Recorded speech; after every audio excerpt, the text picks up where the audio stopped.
토목 예산을 줄이고 R&D 예산을 지키려고 하는 게 미래를 지향하는 정치인이라면 맞는 건데 뭐 대통령도 이게 무슨 과학기술 R&D 쪽의 카르텔 아마 현장에 있는 많은 과학자들이 참담한 심정이었었어요. R&D 예산 삭감을 진행하는 데서 있었던 어떤 절차적인 문제점들에 대한 면죄부가 될 수는 없다.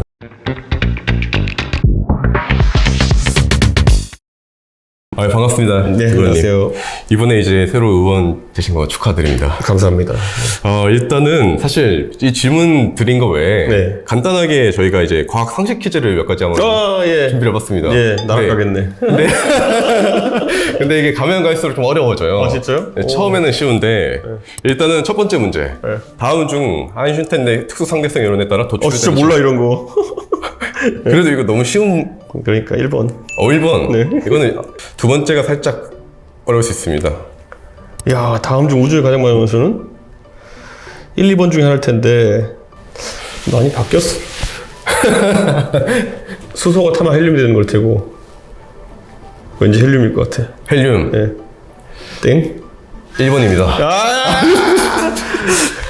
아쉽습니다. 수소야. 자, 그러면 컴퓨터공학이시니까 GPT에서 GPT가 무슨 약자일까요? 2번. 오, 바로 맞추셨네요. 역시 이거는.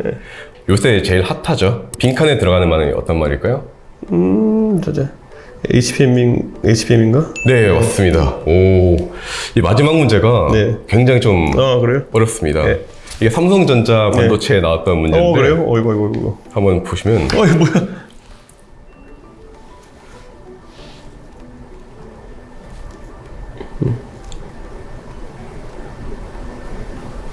어렵죠. 야, 오,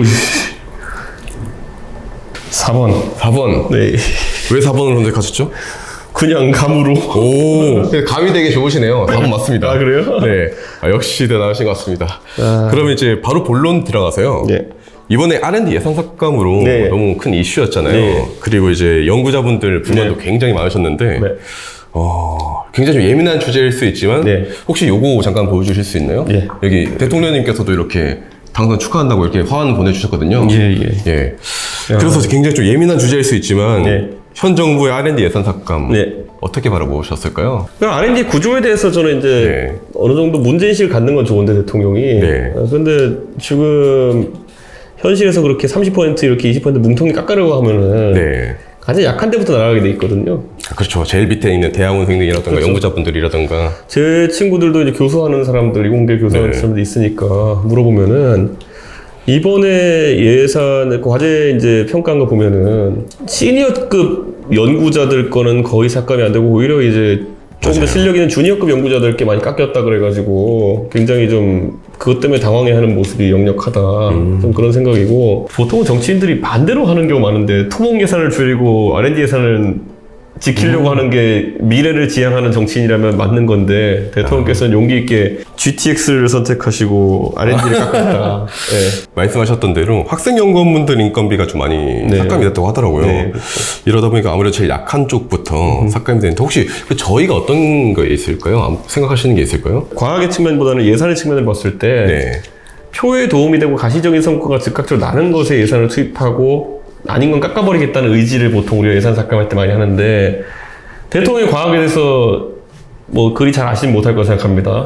이게 왜냐하면 대통령은 수사를 해보신 부분은 자기가 잘한다고 주장하시는데 과학자들은 착한 사람들이라서 수사를 받을 일이 별로 없어요. 맞아요. 예, 그러니까 이 업계의 생태를 잘 모르시는 게 아닌가라는 생각하게 되고 그러다 보니까 R&D 뭐 성과도 안 나고 뭐 돈도 안 되는 거 아니야? 이렇게 갔을 수도 있죠. 근데 우리나라가 이제 머리로 먹고 사는 나라 아니겠습니까? 네. 자원도 안 나고. 그러다 보니까 굉장히 중요하다는 말은 많이 들었을 것 같은데. 이게 맥락이 없잖아요. 반도체 산업은 키워야 되고 네. 이번에 갑자기 뭐 우주 산업 천조시대 여겠다 그러고 예. 근데 한국판 나서. 예, R&D를 하면 안 된다 그러고 뭐 이런 네. 약간 맥락이 없는 것들이 나온 이유가 결국에는 너무 단편적으로 접근한 것 같아요. 단편적으로 접근을 했다. 그러면 이준석 의원님께서 바라보시기에 지금 우리나라 과학 기술 정책들 굉장히 여러 가지 많이 나오고 있지 않습니까? 여기서 이게 제일 부족하다 싶은 점이 어떤 게 있을까요? 저는 과학이 네. 과학자나 영웅을 찾는 거는 우리가 이제 스포츠도 옛날에는 금메달 몇 명이 따느냐가 굉장히 중요했던 시대가 있었는데 네. 이제는 생활 속에 얼마나 그런 생활 스포츠가 녹아드느냐 이런 것들을 많이 더 중요하게 생각하거든요. 네, 생활 스포츠가. 저는 과학이라는 것도 네. 누군가는 선도 개발자가 돼가지고 새로운 기술들을 만들겠지만은 대부분의 사람들은 그 안에서 응용하고 그리고 또 그걸 활용하는 선에서 역할하는 사람들이 많아요. 그러면 그 저변이 더 넓게 깔려야 되는 거거든요. 기술이나 과학의 저변이. 근데 그게 잘 안 되고 있는 것 같습니다. 예를 들어 이런 게 있어요. 저 미국 다닐 때 제가 처음에 미국에서 대학 다닐 때 하버드는 굉장히 그 고풍스러운 학교이기 때문에 위키피디아 쓰면은 빵점 처리했거든요. 아, 그래요? 네. 위키피디아를 네. 통해서 뭐 숙제를 하고 그런 걸 기반으로 네. 소스 써가지고 하면 빵점 처리했는데 제가 졸업할 때쯤에는 구글 검색 잘하는 법을 이제 오히려 가르치기 시작했어요. 네. 네. 근데 시대가 바뀌는 데 있어서 그거 하나 있냐 없냐가 전 국민의 생산성에 영향을 줄 수도 있는 거거든요. 네. 저는 그런 저변을 넓히는 거 옛날 같으면은 그게 위키피디아나 구글 같은 단편적이었겠지만은 지금 GPT 같이. GPT 같은 것들을 어떻게 활용하고 능력을 그걸 이용하느냐 같은 것들이 맞아요. 되게 중요할 수 있는데 우리나라는 그게 좀 부족해요. 사실 저희가 부끄러운 얘기지만 저희도 이제 과학기술 유미대 운영을 이제 스타트업 운영을 하고 있는데 네. 정부 사업들 지원을 하지 않습니까? 네. 근데 저희가 이제 사기업에서 근무를 했다 보니까 이런 거 잘 못 써요. 정부스러운 것들을. 그렇죠. 그래서 이제 저희가 GPT한테 시켰거든요. 네. 근데 통과를 하죠. 네, 통과를 하더라고요. 네. 저는 네. 사실 그 GPT가 얼마나 아래한 거를 이제 잘 이해할지 모르겠지만은 네. 저는 그 갈로파고스가 되면 큰일 난다. 아, 맞아요. 그런 생각하고 네. 있습니다. 요즘은 제가 기터브나 이런 데를 가도 사람들이 프로그램을 완벽하게 개발을 해내지 않아요. 무슨 말이냐면 딱 필요한 라이브러리 쓸 게 몇 개 개발해놓고 GPT랑 연계해가지고 자신만의 봇을 만들고 이런 식으로 조립하는 역할을 GPT가 해주는 경우가 있거든요. 네. 요즘 엑셀 함수 같은 경우도 보면 옛날에는 엑셀 함수를 내가 아기자기하게 짜서 만든 사람들이 많았다 그러면은 웬만한 건 GPT는 싸주고 다시 받아가지고 시트에 넣고 이런 식으로 매크로를 짜는 사람들도 있거든요. 네. 저는 이런 활용 능력 하나하나가 굉장히 중요해지는 세상이 올 것이다. 사실 지금 대한민국 인구의 대부분 GPT가 할 수 있는 일을 그냥 하고 있는 상황이 많아요. 맞아요. 그냥 네. 입력하면 바로 다 나오는데 그렇죠. 그런 부분들은 좀 많이 아쉬운 것 같고요. 제가 되게 이 정치가 되게 발전이 느리다는 게 제가 예전에 2년 전에 어떤 분이 저에 대해서 의혹 제기를 해서 제가 그거를 네. 제 녹취를 네이버의 클로바 노트로 풀어가지고 공개한 적이 있었거든요. 네. 근데 제 친구가 이제 네이버에서 일하는 친구가 있는데 제가 정치적으로 그 클로바 노트를 썼다는 거 하나 알려진 뒤로 클로바 노트 서비스의 그 접속량이 4배 늘었대요. 오. 예. 지금 국회 앞에 가도 기자들이 정치인들 하는 말 하나씩 받아치려고 준비하던 게 3년 전의 모습이에요. 제가 클로바 노트라는 걸 퍼뜨린 다음부터는 국회에서 대부분 클로바 노트 씁니다. 그 기초과학이 아니라 좀 응용 분야에 계셨잖아요. 네. 근데 이제 최근에 이제 나온 기사들을 보면요. 일단 우리나라 R&D 투자가 2020년 기준으로는요. 94조 원으로 정량적으로 보면 세계 5위 수준이다. 근데 노벨 과학상 0명이다. 이걸 가지고 많은 분들께서 야 이거 R&D 투자 그렇게 하는데 이거밖에 안 나온 거면 그렇게 비효율적인 거 아니야? 라는 말씀들을 하시곤 하는데 여기에 대해서 혹시 어떤 의견을 갖고 계실까요? 저는 기초에서 만약에 성과가 나는 그 R&D에서 네. 사람들이 괄목할 만한 성과를 내려 그러면은 우리가 지금도 핵심 사업 몇 개 지정해서 많이 넣고 있지만은 네. 정말 하나 정도는 명운을 투자해야 되는 숫자들을 해야 될 수 있어요. 그러니까 뭐냐면 우리가 결국 산업이랑 네. 나중에 기초과학도 연계되고 해서 돈도 벌어야 되지만 어떤 표준 같은 거 하나는 독점한다는 생각으로 거기에 올인 투자를 해야 될 수 있어요. 가장 대표적으로 예를 들어 제가 지금 제 입장에 봤을 때는 우리나라에 여러 가지 테마가 있지만은 핵융합 기술이나 이런 것들 같은 경우에는 저는 집중적인 투자를 해가지고 저희가 한번 확보해보는 것도 나쁘지 않겠다. 나쁘지 않겠다. 네, 그런 네. 생각을 해요. 네. 왜냐하면 미국은 웬만한 연구가 결국에는 상업적으로 연계돼가지고 상업적으로 의미가 있는 연구들을 많이 하는 문화이고 우리 같은 경우는 정부 투자나 이런 것들을 기반으로 하기 때문에 네네. 조금은 더 공격적인 투자를 할 수 있는 여건이 있다 생각하거든요. 그런 부분에서 하면 되는데 저는 그래서 그런 거 몇 개 키 테크놀로지를 정해가지고 달려드는 것도 괜찮겠다라는 생각하고 있습니다. 그런데 그럼에도 불구하고 아직까지 우리나라 기초과학이 좀 노벨상이라든가 노벨상이라는 것 자체에 너무 몸매다는 것도 안 좋은 모습이긴 하지만 이런 부분에서 좀 부족한 이유랑 해결책이 있을까요? 아니 우리나라에 보면 예를 들어 국립대 교수나 이런 분들도 네. 연구에 집중할 수 있는 환경이 아니에요. 아무리 국립대 교수라 하더라도 어디에 집중하죠 보통? 행정 업무에도 투입되기도 하고 아, 네. 예, 다른 나라에 비해 가지고 제가 봤을 때 수업 의무도 과해요. 아 수업 의무도요? 네, 미국은 어떻죠? 미국은 사실 교수가 연구에 매진하고 그러면 테뉴어 받은 교수들 같은 경우에는 네. 대학원생 수업 하나 정도만 하고 나머지는 안 하는 경우도 많아요. 아, 근데 우리나라 교수들 뭐 지금 한창 일해야 될 연구자들 30, 40대 연구자들 같은 경우 보면은 네, 신진 연구자분들, 네. 페이퍼워크랑 그 다음에 수업 의무랑 이런 것 때문에 정작 자기 연구를 할 수가 없고 그래서 거의 과로 수준이거든요, 제가 봤을 때는. 근데 이게 기초 연구라는 게 이게 무슨 인형 눈 붙이는 과제도 아니고. 그렇죠. 10시간 하면은 뭐 5시간 할 때 2배 성과가 나는 것도 아니고. 맞습니다. 네. 그 사색과 영감의 시간이 필요한 것들이 되게 많은데. 이게 제가 지난달인가요? 그때 산업통상자원부 네. 장관님이랑 이제 신진 연구자분들 모셔놓고 네. 사회를 본 적이 있었어요. 네. 그때 신진 연구자분들의 가장 큰 이제 불만이라 해야 될까요? 불만이라는 표현이 적합하지 않을 수 있지만 그게 바로 그거였어요. 페이퍼워크가 너무 과하다. 네, 그렇죠. 네. 네. 장관님께서는 당시에 그러면 5억 원 이상의 과제는 이제 무조건 이제 페이퍼워크를 따로 보는 행정 인력을 배치를 하겠다라고 그렇게 말씀하셨는데 그걸 보신 이제 한 베테랑 네. 20년 차 연구자분, 선배 연구자분 네. 계시는데 농담삼아 그런 말씀을 하시더라고요. 와, 이거 제가 20년 전에 왔을 때도 같은 얘기였는데 똑같이 들었다. 이렇게 말씀하시더라고요. 근데 이런 게 계속 반복되는 이유가 뭘까요? 결국에는 옥상옥을 만들어야지만이 그들이 모든 걸 컨트롤할 수 있다는 착각인 거거든요. 저는 지원 사업이든 뭐든 그러니까 심사는 강하게 하되 네. 사후에 이렇게 그걸 캐 들어가는 거는 사실 그렇게 강하게 하면 안 된다고 생각하거든요. 근데 우리는 거꾸로 약간 돼 있는 것 같아요. 심사는 설렁설렁하고 그래가지고 여러 가지 이해관계가 복합하게 동작해서 하는 거고 나중에 가가지고 때려잡으려고 난리치고 저는 좀 그 부분은 관료 사회의 문제점이기도 한데요. 네. R&D 분야만 들어있는 게 아니라 관료 사회 문제긴 한데 그건 좀 아쉽습니다. 그건. 그러니까 5억 이상의 과제들은 행정인력 배치하자. 이런 것들이 안건이 올라와도 위에서 뭐 잘라버리는 걸까요? 그런 거? 필요하지 않다고 느끼는 거겠죠. 네, 어차피 네. 그거는 부가 업무로서 알아서 연구자들이나 선생님들이 알아서 해야 되는 건데 네. 왜 사람 배치하냐 이렇게 가는 걸 텐데 그러니까 딱 그거예요. 그러니까 아까 말했듯이 R&D나 아니면 연구를 인형에 눈 붙이는 작업처럼 생각하고 있는 거예요. 인형에 눈 묻히는 작업이요? 그러니까 인형에 눈 붙이는 거는 1시간이라면 10개 붙이고 2시간이라면 20개 붙이고 이렇게 가는 거고 이게 거의 그냥 리니어하게 간다고 생각을 하는 거네요? 그렇죠. 근데 사실 연구자가 내 전세값 대출 어떻게 해야 될지 고민하고 있으면 그냥 하루 종치는 거거든요. 맞아요. 그러니까 사실 그런 거에 대한 고민이 최대한 없게 만들어주는 것이 연구자에 대한 예우다 저는 생각하는 거거든요. 그래서 예전에 보면 참 오래전 얘기긴 하지만은 박정희 대통령 시절에 보면 재미과학자 부르면서 무슨 기본적으로 집 주고 맞아요. 네. 네. 뭐 에트리나 연구원 먹고 살 만큼 봉급 주고 그러니까 이런 것부터 시작하는 거거든요. 취업했을 때 예를 들어 엔비디아랑 삼성전자랑 본인이 받을 수 있는 페이가 3배 이상 차이 나는 상황 속에서는 연구에 몰입할 수 있는 수준이 달라지는 거거든요. 그렇죠. 네. 저는 근데 그런 게 현실에서 지금 일어나고 있다는 거. 해외 취업과 한국 취업의 연봉 격차가 벌어진 상황 속에서 아무리 교수라 그러더라도 해외 취업을 말릴 수가 없다. 네. 뭐 그런 것들도 당연한 거죠, 이제. 어느 정도여야지, 차이가. 그렇죠. 이게 제가 예전에 유튜브 커뮤니티에서 한 3만 명 정도 대상으로 설문조사를 한 적이 있었거든요. 네. 중국에서 요즘 한국 과학자들 빼간다고 네. 연봉에 뭐 9배 준다. 그렇게 말을 하잖아요. 솔직하게 익명으로 만약에 너 안 걸릴 거다. 그럼 갈 거냐 말 거냐 선택하라고 했을 때 간다고 했던 게 70%가 넘더라고요. 아니, 그건 가는 게 맞는 거죠, 그거는. 네. 그러니까 제가 이런 얘기하고 싶어요. 그러니까 예를 들어 우리나라에서 결국엔 옛날에는 네. 내가 과학기술을 한다 그러면 뭐 옛날에 기초과학 할 때 펜과 노트와 간단한 실험 도구만 있어도 할 수 있던 연구를 할 수 있던 사람도 있었다고 한다면은 네. 요즘은 조금만 기술이 난도가 높아져도 네. 그걸 할 수 있는 기업 환경이 아니면 못 하는 거예요. 그렇죠. 융합 연구도 해야 되고. 예를 들어 AI 관련 반도체 연구를 하고 싶다.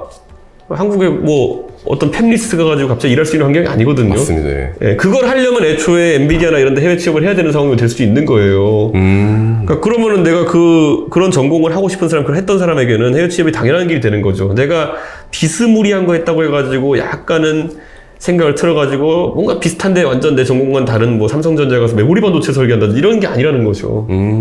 저는 이렇게 봐요. 그러니까 상당 부분은 기업에서 담당해야 되는 부분이 있고요. 네. 네, 기업에서 사실 그 기술 경쟁이나 인재 경쟁에 있어서 최첨두에 서야 되는 거죠. 네.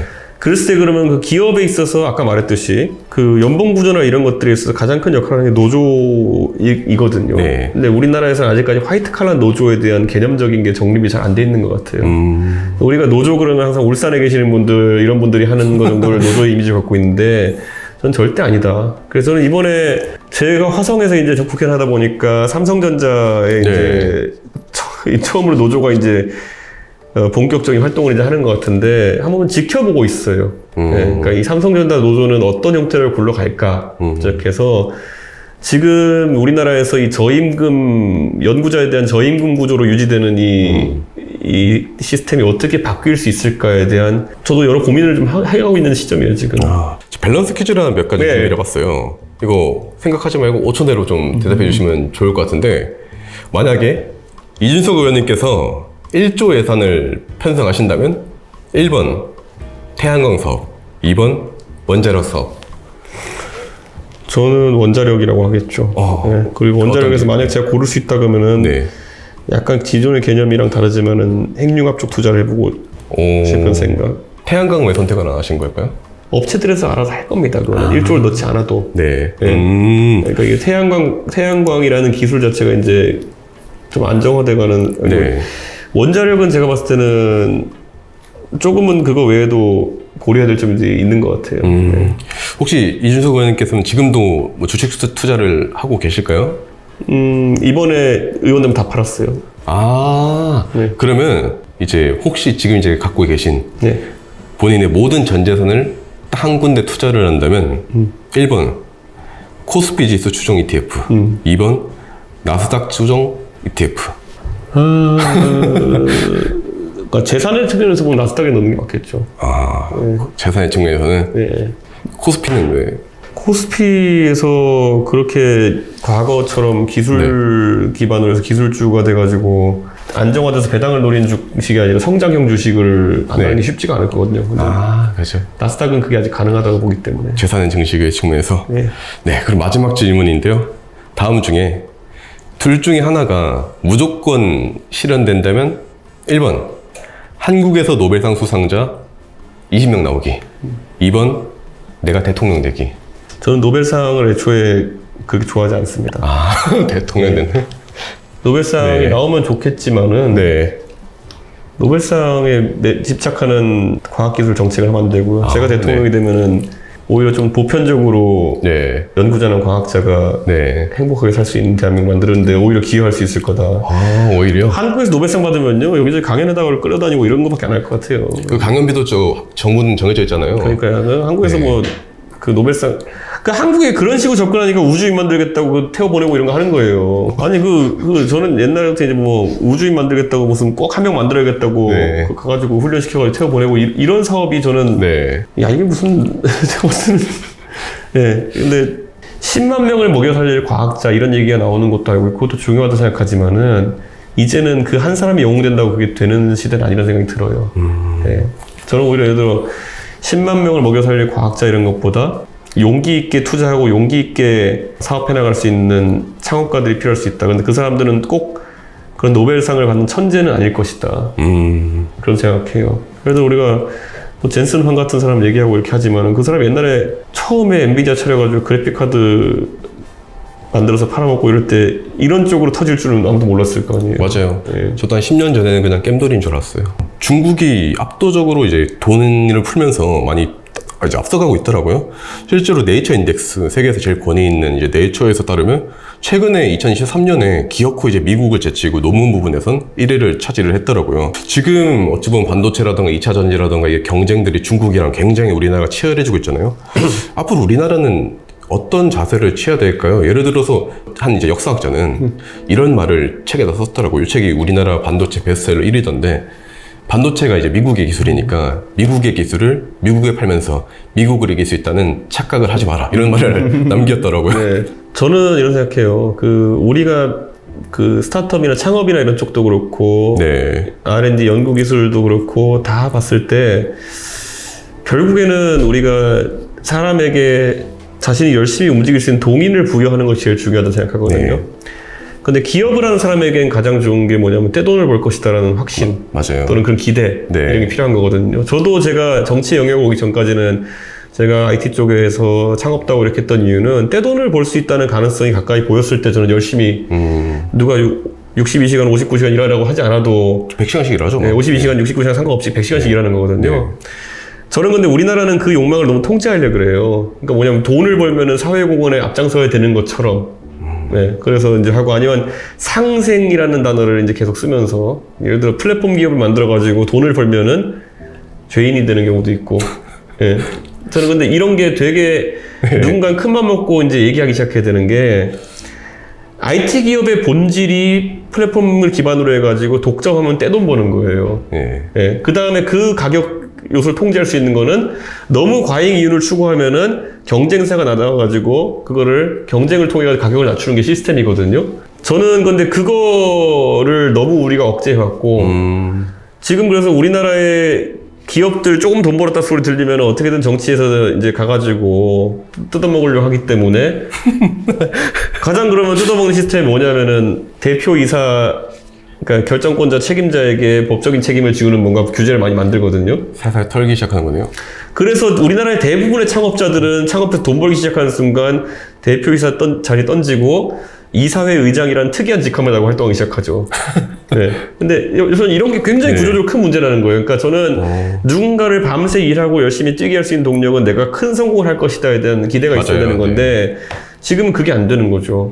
저는 그런 부분을 뚫어내는 게 중요하다라는 생각이고 반대로 그러면은 창업을 하지 않더라도 연구자 입장에서는 내가 충분한 보상을 예를 들어 떼돈을 벌 만한 기술을 예를 들어서 제공했을 때 그런 것에 대해 그냥 충분한 보상을 받을 거는 확신이 있어야 되는 거거든요. 네. 근데 우리가 듣는 건 괴담밖에 없죠. 뭐 이렇게 떼돈 벌었는데 회사에서 무슨 뭐 5천만 원 먹고 떨어지라 그랬다라든지. 저는 이런 게 되게 중요해요. 저는 이런 생각해요. 그러니까 예를 들어 요즘 한국에서 가장 많이 얘기 나오는 게 뭐냐면은 대기업에서 항상 정치권 주장하는 게 산업 스파이가 너무 많다 이런 거거든요. 아, 산업 스파이요. 그러니까 예를 들어 뭐 기술 유출을 하려고 이제 해외 취업하고 이런 게 많다 이런 건데 근데 예를 들어서 어떤 회사인지 모르겠지만 그렇게 막 기술을 다 유출해가지고 USB 하나에 넣어가지고 가가지고 주면은 다 기술 이전됐던 게 대단한 그런 압축력 있는 기술이 뭔지 모르겠지만은 결국 미국이나 이런 데만 봐도 이직 시장이 자유롭고 그리고 이직하면서 이렇게 또 한 단계 본인의 연봉 올려가고 이런 것들이 연구자들 사이에서 횡행하는 곳일수록 오히려 그런 인력 소통이 원활한 거거든요. 근데 우리나라는 뭔가 옮기면 배신자 같고, 그리고 옮기면은 그거를 뭐 가서 기술 유출했다고 잡고, 뭐 이런 게 약간 하나의 시스템처럼 돼 있거든요. 아, 저는 그렇군요. 네. 이런 것도 좀, 예를 들어 누가 이직을 한 다음에 언론에서 그 사람을 예를 들어 기술 유출이나 해외 유출로 찍어버리면은 매장된 시스템이에요, 지금. 정확하게 사실관계 밝혀지기 전에도. 그런 상황에서는 엔지니어나 아니면은 연구자가 절대 의리될 수밖에 없는 거죠. 아까 창업을 했다고 말씀을 하셨잖아요. 저희도 그 당근마켓 같은 이제 로컬 스타트업 한번 창업했다가 투자도 받았었는데 망했어요. 망하고 난 뒤에 이 돈으로 그냥 엔비디아 주식 넣었으면 지금 서울에 아파트 샀을 것 같은데 생각이 들더라고요. 근데 그 망한 것도 굉장히 좀 좋은 경험이었던 것 같습니다만 뭐라 해야 되지? 스타트업 대표님들이랑 많이 만나보면 다들 그런 말씀 하신 것 같아요. 스타트업을 하는 게 내 인생을 바꿔보고 싶다는 그러한 욕망들이 어느 정도 있잖아요. 근데 이거를 겉으로 표출을 하지 말라는 거예요. 표출을 하지 말고 사회적인 비전 이런 걸 얘기를 많이 하라고 하시던데 미국도 혹시 그런 분위기일까요?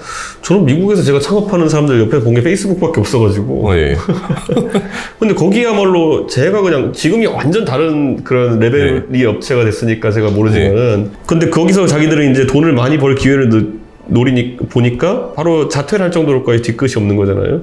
저는 한국은 그런 문화가 좀 아닌 것 같긴 해요. 그 문화 자체를 바꿔야 되는 건가요? 제가 지금까지 제 삶을 반추해보면은 제가 머리가 제일 좋았을 때는 한 16살, 17살 때쯤인 것 같아요. 그 뒤로부터 이제 제 두뇌 기능이 자연 감소하는 걸 저도 느끼는데, 자연 감퇴하는 게 느끼는데, 그 아까 페이스북 창업했던 친구들은 딱 19살, 20살 때 한 거잖아요, 이제. 그 서비스를 처음 만들기 시작하는데. 근데 우리는 군대 갔다 오고 이렇게 아마 26, 7때부터 시작하는 게 되게 많잖아요. 그렇죠. 근데 그때도 또 빠르다고 막 하는 분들이 계시더라고요. 저는 제 두뇌 기능이 19살 때 비해가지고 16살 때가 29살 때 많이, 27살 때 많이 감퇴했던 걸 느끼기 때문에 저는 그런 기회가 근데 사실 그 전에 하려면 할 수 있겠죠. 대학교 다니면서 무슨 벤처도 할 수 있고 하지만은 군대 갔다 오기 전에 하면은 중간에 군 문제 때문에 또 사업이 꼬이고 이러기 때문에 보통 군대 갔다 와서 창업을 결심하죠. 그러니까 그런 게 좀 아쉽긴 아쉽죠. 그러면 IT 쪽을 전공하셨으니까 가장 관심 많으신 분야는 IT, 특히 좀 AI 쪽이시겠네요? 저는 근데 AI는 제가 관심을 갖고 있긴 한데 이제 정치를 하다 보면은 이런 게 있어요. 그 선도 기술을 만들어내는 것도 하나요. 두 번째는 많은 사람이 먹고 살 수 있게 만드는 것도 하나거든요. AI를 우리가 선도할 수 있을까에 대해서 약간 걱정이 하나 있고요. 대한민국이 선도할 수 있을까요? 선도할 수 있을까에 대해서. 그러니까 저는 그러면은 지금도 분명히 이 GPT가 뜨면서 어디선가는 한국형 AI 만든다고 또 이제 하고 있을 수 있고 이런 사업 제안서 많이 넣고 또 정부는 사업 발주하고 할 텐데 그게 의미가 있는 걸까라는 생각을 좀 하게 되는 거거든요. 최근에 나온 기사에서도 보니까 AI 관련해가지고 유의미한 성과를 거둔 순위를 딱 매겼는데 미국이 그때 110 몇 개, 제가 정확한 수치가 아닐 수 있습니다. 미국이 거의 100개가 넘었고 중국이 30개, 한국은 0개라고 나오더라고요. 유의미한 LLM이. 그러니까 이거 제가 이런 얘기는 뭐냐면 정치권에 있으면 오만한 그 테크 관련 사기꾼 비슷한 사람이 등장해요. 그래서 재작년에 제가 대표할 때는 무슨 뭐 메타버스가 세상을 바꿀 거라는 이런 거. 근데 그거 다 사라졌잖아요. 싹. 국민의힘이 돈을 한 푼도 메타버스에 안 쓴 이유는 다 저 때문입니다. 오. 오면 다 사기꾼이라고 돌려보냈어요. 근데 저도 이해가 안 됐던 게요. 메타버스 그거 우리 어릴 때 게임하던 그거 뭐가 다른 거지라는 생각이 들었거든요. 메타버스에서 대한민국 가장 활성화됐던 건 리니지입니다. 예, 그러니까 저는 게임이랑 뭐가 다른 건지라는 생각이 들었거든요. 근데 사실- 여기 돈을 엄청 투자를 하신 거예요. 그러니까 와가지고 메타버스를 하면 뭐 메타버스로 당사를 뭐 가상세계 구축하면은 젊은 사람들이 들어와가지고 당신들을 뽑을 것입니다. 그래서 이 안에 논리적인 표현이 뭐가 있느냐? 왜 정상적인 사람이 메타버스에서 정치를 찾아보며 예. 거기에 당사가 있으면 왜 우리를 찍느냐?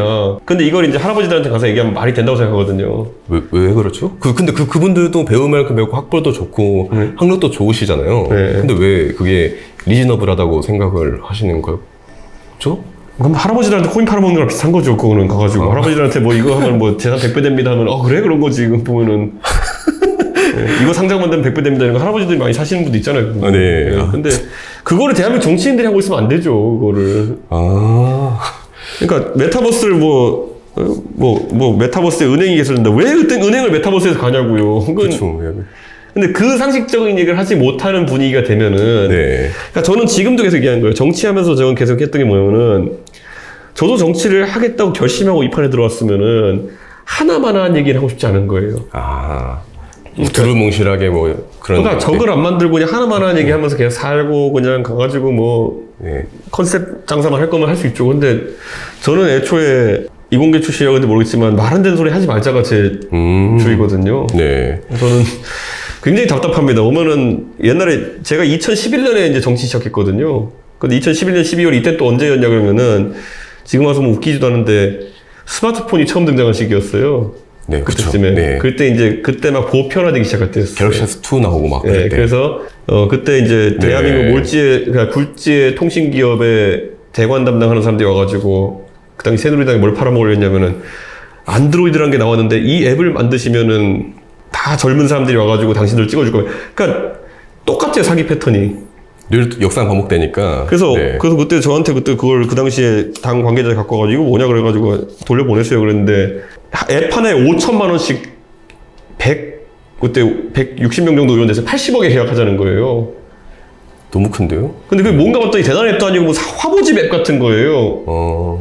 이런 기반 위에서 IT가 성장할 수가 없는 상황인데 정치가 이런 공간입니다. 이 여의도 국회의관이라는 곳이 과학기술을 가볍게 만져보거나 아니면은 과학기술에 대한 기본적인 이해가 가능한 사람들이 많아진 게 중요하거든요. 맞아요. 예, 예. 근데 이게 저는 느끼는 게 저희가 이제 과학기술 채널을 운영하고 있지 않습니까? 네. 저희 나름대로 이제 예를 들어 어떤 기술을 말할 때 좀 쉽게 설명을 하잖아요. 네. 그럼 갑자기 이제 현업자들이 몰려오기 시작합니다. 아, 그렇죠. 예. 반도 예를 들어서 시어머니 하는 거죠. 녹음기는 뭐 소리를 담는 거예요. 소리를 담는 게 아니라 여기 뭐 전극이 어쩌고 하면서 그런 말을 하기 시작해요. 그러니까 왜 그런지 모르겠어요. 많은 분들이 아는 게 중요한 건데 약간 훈수를 든다 해야 되나? 시어머니 짓을 한다. 그게 되게 굉장히 많은 게 좀 시어머니 많죠. 저만 해도 제가 이제 네. 제가 과학고 출신에 이제 이공계 출신이니까 저를 보면 대부분의 사람들이 저를 이겨먹으려고 늘지 저랑 얘기하려고 하지 않은 네. 경우들이 많거든요. 근데 이게 약간 이공계의 특성인 네. 것 같긴 한데 사람들이 약간 그런 게 있는 것 같아요. 어느 정도는 과학의 분야에 있어서도 제너럴리스트들이 좀 필요한 것 같아요. 맞아요. 예. 좀 다방면을 알 수 있는. 그러니까 센스가 있는 사람들. 예를 들어 보면은 연구나 이런 걸 봤을 때 상식선을 판단할 수 있는 거. 예를 들어 네. 대통령 유전을 판다 뭐 이런 거 했을 때 상식적인 선에서 이것을 맞는 얘기다 틀린 얘기다 어떤 위험 요소가 있다 이런 거를 알고 판단할 수 있는 사람이 정치에 들어와야 되는 거지 꽂히면 안 돼요. 스페셜리스트가 되면 안 된다. 너무 과도한 스페셜리스트적 행태만 보이면 안 되는 거거든요. 앞으로 계속 정치를 하실 텐데 어떻게 좀 바꿔보고 싶으실까요? 그러니까 이런 거예요. 그 과학기술을 제가 어떤 특정한 기술을 창달하거나 이런 데 도움을 주는 건 쉽지 않을 거예요. 근데 네. 아까 말했듯이 저는 이렇게 생각해요. 어떻게 해야 사람들이 창업 활동을 해가지고 거기에 매진할 수 있을까? 어떻게 해야 연구자가 중간에 치킨집을 열 생각 안 하고 연구에 전념하면서 살아갈 수 있을까에 대한 아주 근본적인 고민을 좀 하고 싶어요. 아하. 아까 그래서 말했던 것처럼 저는 여느 정치인이 가가지고 한 맨날 그냥 어디서 써준 거대로 반도체 산업을 위해 가지고 뭐를 하고 무슨 규제를 풀면 되고 무슨 칩스법 만들면 되고 이건 저도 할 수 있는데요. 그렇게까지 제가 대단해 보이진 않는다고 생각해요. 그거는 네. 정작 개개인의 과학자나 연구자의 행복이 전 중요하다 생각하는 거거든요. 네. 저는 이공계가 좀 더 이제 분위기가 뜨려고 하면 저는 개인이 성공을 거둘 수 있는 길들을 열어주는 것. 개인의 성공을. 네, 그게 제 접근 방법입니다. 반도체 아까 설계를 하셨을 거라 하셔가지고 네. 요거는 네. 제가 쓴 책인데요. 네, 예. 이거 선물로 하나 드리겠습니다. 네. 그래도 반도체 전문가분들께서 네. 추천사를 써주셔가지고 아이고. 잘 팔렸었는데 늘 선물로 좀 드리고 있습니다. 우리나라에서 실제 이제 이거 안 말할래. 왜냐면 너무 논란이 될 것 같아요. 나중에 교육에 대해서 제가 교육위를 갈지도 네. 모르기 때문에 가면 얘기하겠습니다. 알겠습니다. 그러면 이제 저희가 이제 준비한 질문은 끝났고 네. 그럼 마지막으로 이제 화성 네, 그리고 또 삼성의 도시 아니겠습니까 또? 그렇죠. 거기에 대해서 마지막으로 한마디 한번 해주실 수 있다면 됩니다. 예, 우리 삼성 많이 다니시는 6시, 7시에 다 이렇게 통근버스 타고 출근하시는 화성을 주민 여러분. 여러분의 고충을 많이 들어서 알고 있습니다. 그리고 항상 감사한 게 너무 압도적인 표를 주셔가지고 제가 당선될 수 있었습니다. 근데, 적어도 제가 생각하는 정치는, 연구자, 그리고 엔지니어가 행복한 대한민국 만드는 데 있다. 이렇게 생각하고, 제가 입에 달린 난척할 수 있는 사람인데요. 예. 그거는 이제 정치의 본질이 아니다고 생각합니다. 그래가지고 앞으로 여러분을 서포트하고 지원하고 여러분이 빛날 수 있도록 하는, 그리고 가정에서 멋진 아빠 그리고 멋진 엄마가 될 수 있도록 어깨에 힘들어갈 수 있게 해주는 역할이 제 역할이라고 생각합니다. 네. 파이팅! 네. 감사합니다. 네, 감사합니다. 네, 의원님 이렇게 시간 내주셔서 감사합니다. 이렇게 네. 찾아와 주셔서 감사합니다. 다른 의원님들한테도 제가 깜짝 질문 같은 걸 하나 드렸어요. 네. 예. 과학기술이라면 모두가 알고 있는 좀 상식 퀴즈인데요. 네. 네, 첫 번째 문제 하나 먼저 드리겠습니다. 진짜 되게 긴장되네요. 가면 갈수록 난이도가 좀 높아져요. 정말요? 네. 그 앞에 있는 걸 제가 질문을 본 적이 없는데. 네, 첫 번째 질문. 네. 다음 중 아인슈타인의 특수상대성 이론에 따라 도출되는 식은? 잠깐만, 이건가? 네, 1번입니다. 네.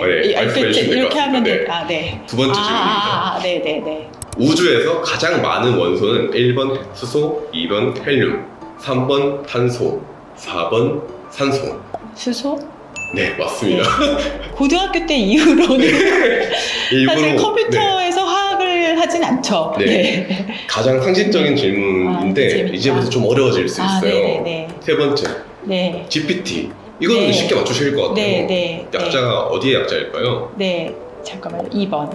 네. 네. 이거는 의외로 전 어렵다 생각했는데 의원님들이 다 맞추시더라고요. 그런가요? 요즘 제일 핫해서 그런가 봐요. 트랜스포머는 네. 구글에서 만들었어요. 네. 그래서 4번부터는 근데 좀 많이 어려워요. 그럴 것 같아요. 이미 어려워요. 저는 1, 2번도 어려웠어요. 네. 4번. 다음 문장에 빈칸에 빈칸에 들어갈 들어갈 단어. 네, 한국의 기술은 놀랍습니다. 엄청난 기술적 성과입니다. 엔비디아의 젠슨 황 최고 경영자가 기술에 대해 이 같은 평가를 내놓았다. 네. 생성 인공지능 시대의 방대한 데이터를 효율적으로 처리하기 위해 반드시 필요한 기술이라는 것이다. 요거를 많이 어려워하시더라고요. 요거는 네. 지금 대한민국 반도체에서 제일 핫한 분야. 또 이제 삼성전자랑 SK하이닉스가 네. 경쟁을 엄청나게 하고 있는 분야죠. 네. 뭘까요? SOC 아닐까? SOC? 네. 시스템 온 칩? 네. 정답은 네. HBM입니다. HDM 맞아요. 네. 한 문제 좀 더 틀리셨고요. 스페시픽해졌었어야 네. 되는구나. 네. 5번 문제. 이거는 재밌다. 삼성전자 반도체 뉴스룸에서 실제로 나온 문제인데요. 이것도 굉장히 좀 어렵습니다. 가장 많은 이제 오답률을 보이셨던 문제인데 벨트함을 눌러야 되는데 챗 GPT가 여행을 사용할 여자인 답이 끊겨서 오지. 저 이쪽으로는 아주 잘 알지는 못해요. 네, 찍어주시면 그러면은 됩니다. 찍어야겠네요. 그렇기 때문에 얼마나 잘 찍으시는지 아, 한번. 그러네요. 네. 메모리 병목 현상이랑 PIM 4번 말씀하시는 걸까요? 그런 것 같아요. 네, 정답입니다. 네. 어떻게 잘 찍어주셨어요 또? 난이도는 어떠셨나요? 난이도요? 높았어요. 네, 그럼 본격적으로 질문 들어가기 전에 잠깐 광고 타임으로 제가 책 하나 제가 쓴 책인데 네. 지금 제라탄 리벨리온 대표님, 필요살 대표님께서도 추천서를 써주신 네. 네. 아까 핌 문제 마지막 문제 푸실 때 아, 네. 어려움이 있으셨던 것 같아서 하나 선물로 드리겠습니다. 앞에 네. 제가 추천서도 오. 네. 네, 정말 감사합니다. 제가 네. 반도체 쪽은 네. 반도체 쪽은 잘 알지는 못해요. 네. 제 남편도 네. 삼성전자 반도체에서 15년을 정말요? 네. 일했어가지고 네. 네, 저는 맨날 얘기만 하지 잘은 몰랐지만 네, 한번 이렇게 봐주시면 네, 감사하겠습니다. 네. 그럼 본격적으로 질문 들어가서 R&D 예산 삭감 굉장히 좀 핫한 주제였잖아요. 네. 연구자분들 불만이 많으셨어요.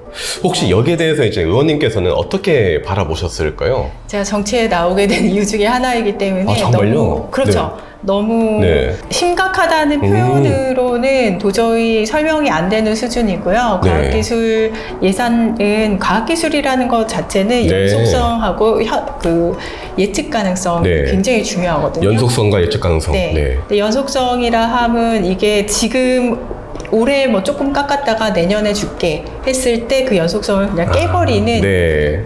연구를 다시 처음부터 시작을 해야 되는 부분들이 너무 많아서 네네. 그 연속성을 깨뜨렸다. 네. 그래서 그 연구를 다 죽여버렸다라고 음. 평가를 하고 예측 가능성은 작년에 이제 예산 삭감을 할 당시에 어느 정도 설명을 했다면 네. 과학자들은 많은 경우에 굉장히 잘 받아들이세요 또. 맞아요, 맞아요. 근데 그걸 보고서 네. 그러면은 우리가 우리 연구실에서 무슨 연구는 좀 줄이고 어디에 조금 더 집중해야겠다 이런 계획이라는 걸 세우는데 네네. 그럴 기회도 주지 않았었다는 것. 근데 두 가지 측면에서 정말 대통령 말 한마디에 손바닥 뒤집듯이 사실 작년 네. 상반기에 늘리겠다 했거든요. 네. 늘리겠다, 하반기에 깎겠다, 올해 문제가 되니까 조금 요만큼 늘릴게, 혹은 내년도에는 원상복귀 해줄게. 네. 그런 상황이라서 말 한마디, 너무 가벼운 말 한마디에 우리나라 미래 먹거리를 담당을 하고 있는 과학기술계가 거의 초토화됐다. 네. 그래서 오늘 아침에도 사실은 카이스트 입틀막 네. 사건 학생들하고 네. 아침에 공동 기자회견을 했습니다. 정말요? 네.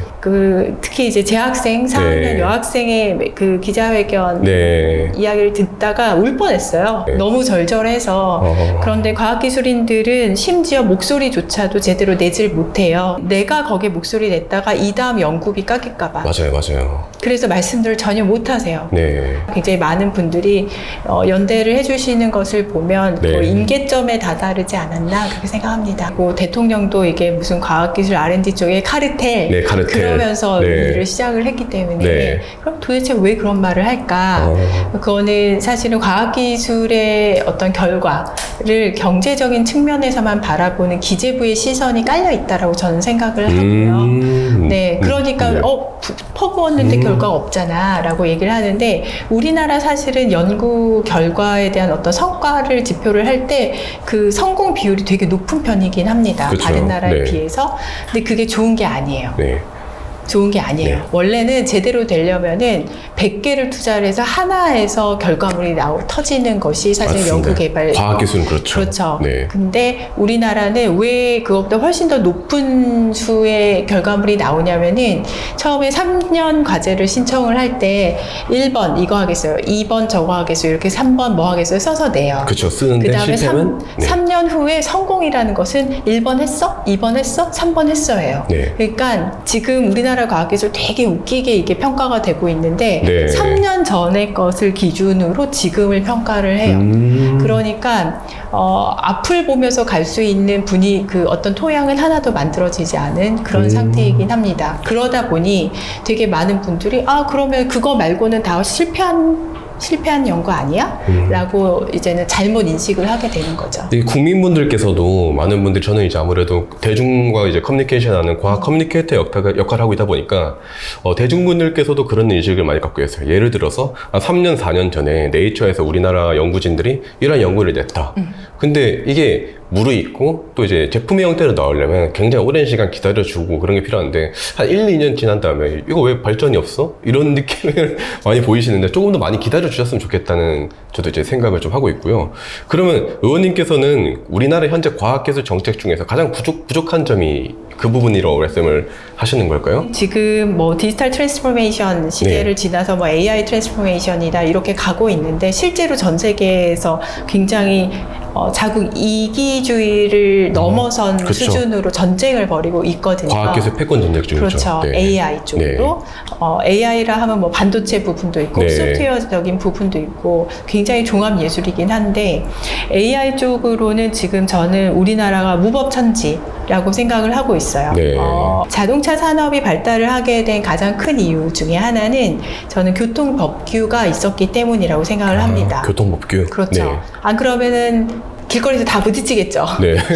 교통법규가 존재를 했기 때문에 지금 이젠 자동차 산업, 그다음에 사람들이 사용하는 어떤 시스템이 만들어졌다라고 생각을 하고 지금 AI 관련된 게 비슷한 상황인 것 같아요. 우리나라는 자동차에 해당되는 AI 관련된 기술들이나 이런 그 산업체들이 계속해서 올라오고 있는 상태인데 관련된 법규가 존재를 하지 않으니까 다 부딪히고 있는 그런 상황입니다. 그래서 AI 관련된 법규가 굉장히 다방면에서 일어나야 되지 않을까 생각을 하고 있습니다. 그러면 이제 다음 질문 하나 드리고 싶은데 우리나라 R&D 투자액이 절대적인 수치로 보면 세계 5위라고 하더라고요. 네, 무려 94조 원 맞습니다. 정도 투자를 하는데 네. 국민들께서 야 그렇게 투자를 하는데 노벨 과학상 왜 0명이야? 기초과학기술이. 네. 아직까지 이렇게 돈을 투자함에도 불구하고 이렇게까지 아주 빛을 발하지 못하는 이유가 있다면 무엇이고 그 해결책은 뭐라고 보실까요? 네, 아까 전에 말씀드렸던 거랑 약간 이어서 네. 얘기할 수가 있는데 평가 시스템이 제대로 된 게 부재하다라고 생각을 하고 있고요. 평가 시스템이요? 네, 그 우리 조금 전에 얘기한 이렇게 쏟아부었는데 뭐 아무것도 없어 네. 이건데 이거는 과학기술이 발전을 하고 사람들이 베니핏, 혜택을 얻는 그 생태계에 대해서 이해를 제대로 못하고 있지 않나 그런 생각을 합니다. 생태계에 대한 이해. 네, 네. 어떠한 생태계냐면은 네. 과학기술을 빗댔을 때 저는 이젠 물의 흐름을 물의 흐름이요? 자주 얘기를 네. 하는데 바다가 있어요. 네. 바다가 있고 거기서 수증기가 올라가서 구름이 형성이 되고 그쵸. 모였을 때 비가 내리고 네. 그리고 인간은 그 비로 뭐 네. 먹기도 하고 농사도 짓고 그렇게 네. 베니핏을 얻고 다시 흘러들어 이게 네. 순환이 되는 것을 물의 생태계 흐름이라고 생각을 한다면 네. 지금 기초과학 부분은 이 네. 바다에 해당이 돼요. 그 다음에 바다. 구름은 좀 어드밴스된 기술 쪽에 해당이 되고 공학 같은 거라고 보면 그렇죠. 될까요? 네. 그 다음에 내리는 비가 이제는 그런 과학기술의 발전으로 인한 혜택을 사람이 누리는 것이라고 저는 생각을 하거든요. 네. 그렇게 흐르는데 지금 기초과학 없이 가겠다라는 현 정권의 모습을 많이 보거든요. 근데 그게 혹은 지금 말씀하셨듯이 기초과학에 대해서 왜 이쪽에서 결과가 안 나와 하면서 이제는 기다려주지 아니하면 결국에 위로 올라가서 느껴지는 것 또한 없을 거라고 저는 생각을 합니다. 그래서 기초과학 쪽에 대한 투자는 영원히 계속되어야 돼요. 그게 이제 연구자가 상상력을 끝까지 발휘할 수 있는 맞습니다. 데까지 할 수 있도록 지원을 해줘야지 소위 말하는 노벨상도 나오고 맞아요, 다른 맞아요. 결과물이 네. 나오는 것이지 지금은 지금과 같은 평가 시스템 조금 이제는 수증기 증발해서 올라가려고 하면 딱 끊고 뭐 없네 하고 다시 치우고 하는 상황에서는 네. 절대로 벌어질 수가 없는 일이고 평가에 대해서 왜 실패했어 라는 평가를 하면 아니 되고 실패한 것이 또 하나의 결과물이거든요. 어떤 영역에서 실패를 해야 그 그쵸. 다음 영역을 또 알아본다고요. 맞습니다. 실패했으니까 우리 그 다음을 해볼 수 있어. 이러한 분위기로 이게 바뀌어야 되는데 그게 실질적인 평가 시스템에 같이 반영이 돼야 된다라고 생각을 합니다. 그 다음에 또 하나는 파지티브하고 네거티브 규제의 차이인데 지금까지 우리나라는 아까 말씀드렸듯이 3년 전에 이거 해. 네. 이거 했어? 네. 이렇게 평가를 하는 게 사실은 파지티브 규제 쪽에 가깝고요. 네. 했어 물어보는. 했어. 네. 네거티브 규제는 3년 전에 요거 빼고 다 해봐. 이거 빼고 다 해보라는 거네요. 그렇죠. 네. 그게 네. 평가 시스템에도 같이 들어가게 되면은 아마 지금까지는과는 다른 결과물을 보게 될 수 있지 않을까 생각을 해봅니다. 되게 좋은 방법이네요. 어찌 보면. 근데 그렇게 좋은데도 불구하고 지금까지 안 됐던 이유는 뭘까요? 몰라서 그랬던 있었다는 거 어떻게 생각하세요? 지금까지는 사실은 제가 법안을 조금 이렇게 뜯어보다 보니까 두 가지 정도로 아직 지금까지 네. 본 걸로만 보면은 우선 법안을 만드시는 의원님들께서 과학기술 쪽에 아까 저희 네. 이렇게 문제도 풀었지만 네. 과학기술 쪽에 대해서 잘 아는 분들이 많지는 않아요. 네. 그러다 보니까 이제 말씀드린 규제나 뭐 이런 것들이 결국에는 입법부에서 만들어지는데 아주 경제 논리 네. 쪽에 가깝게 결과물을 갖고 와봐 쪽으로 이제 가게 네. 된 것 같습니다. 평가든 뭐든. 또 하나는 과학기술 인력 자체가 너무너무 적어요. 아까 전에 말씀드린 건 의원들의 과학기술에 대한 어떤 이해도라고 친다면은 여기는 숫자 네. 자체가 네. 너무너무 적어서 네. 그 조경신당이 쇠빙성을 칼한다 막 이렇게 하지만 네. 저는 얼음을 이렇게 반올로 깨는 느낌이에요. 아. 숫자가 너무 적어서. 제가 구글에 있을 네. 때도 다이버시티 관련된 네. 일을 좀 많이 했어요. 네.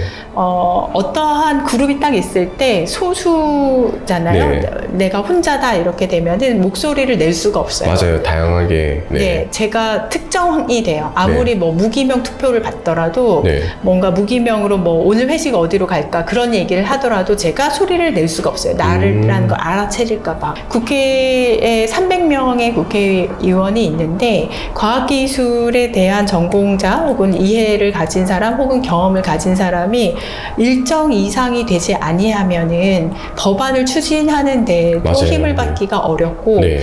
이야기를 할 때 토론을 할 때도 속도가 비교가 안 돼요. 이해를 시키면서 가야 되니까. 그렇죠. 네. 그래서 두 가지가 다 문제다라고 아. 생각을 하고 있습니다.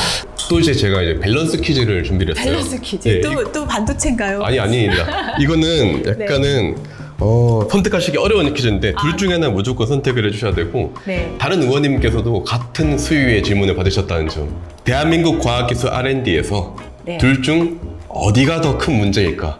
더 큰 문제니까. 둘 중 하나를 무조건 선택을 해주셔야 됩니다. 1번 이건 어렵다. 예산을 편성하는 기재부, 2번 과학기술 정책을 수립하는 과기부. 기재부. 예산 편성에 문제가 있다. 네. 바로 나오셨네요. 네, 네. 오, 쉽게 나오셨군요. 그거는 제가 네. 굉장히 강한 의견을 가지고 있습니다. 아, 이거는 약했나 봅니다. 그럼 약했나 봅니다. 2번은 좀 어려울 수 있어요. 네. 혹시 그 이민 의원님 네. 자제분들의 나이가 어떻게 되시죠? 네. 대학생, 그 다음에 이번에 대학교 올라가는. 네. 그럼 딱 적당하네요. 그런가요? 네. 자, 그러면 의원님들 이제 자제분들 이제 네. 곧 대학생 정도 20살 정도 나이라고 보면 될 것 같은데 네. 나의 자녀를 대학원에 보낸다면 네. 1번 대한민국 SPK 서울대 포스텍 카이스트 최고 수준 연구실. 네. 2번 미국 아이비리그 중간 수준 연구실. 미국일 것 같습니다. 이유는 어떻게 될까요? 이유는 지금 기준이에요. 지금 기준에서 이렇게 R&D 아까 우리 얘기한 네. 연구의 연속성, 네. 그다음에 예측 가능성, 네. 이게 현재 우리나라는 토양이 담보되어 있지 않아요. 근데 그 측면에서 봤을 때 그러니까 엄마라서가 아니라 그냥 당사자 입장에서는 그렇게 선택을 할 것 같고 네. 실제로 오늘 만난 카이스트 학생들 같은 얘기 하세요. 이게 답이 금방 안 나올 줄 알고 준비를 했는데 너무 칼같이 나오셔가지고 제가 당황스럽네요. 네, 오늘 만난 카이스트 학생들도 네. 그게 이제는 막 신나서 그걸 선택을 하는 게 아니에요. 네. 저의 대답도 마찬가지고 마음이 아파요. 그걸 고쳐야 되는 것이고. 대한민국 최고의 대학의 최고 랩임에도 불구하고 네. 차라리 미국을 가는 게 낫다. 네, 아하. 지금 상황은 그래요. 지금이 그렇기 네. 때문에 개발자가 됐든 과학기술 이제는 연구자가 됐든 바깥으로 나아가는 이유가 그거라고 생각을 합니다. 너무 안타깝죠.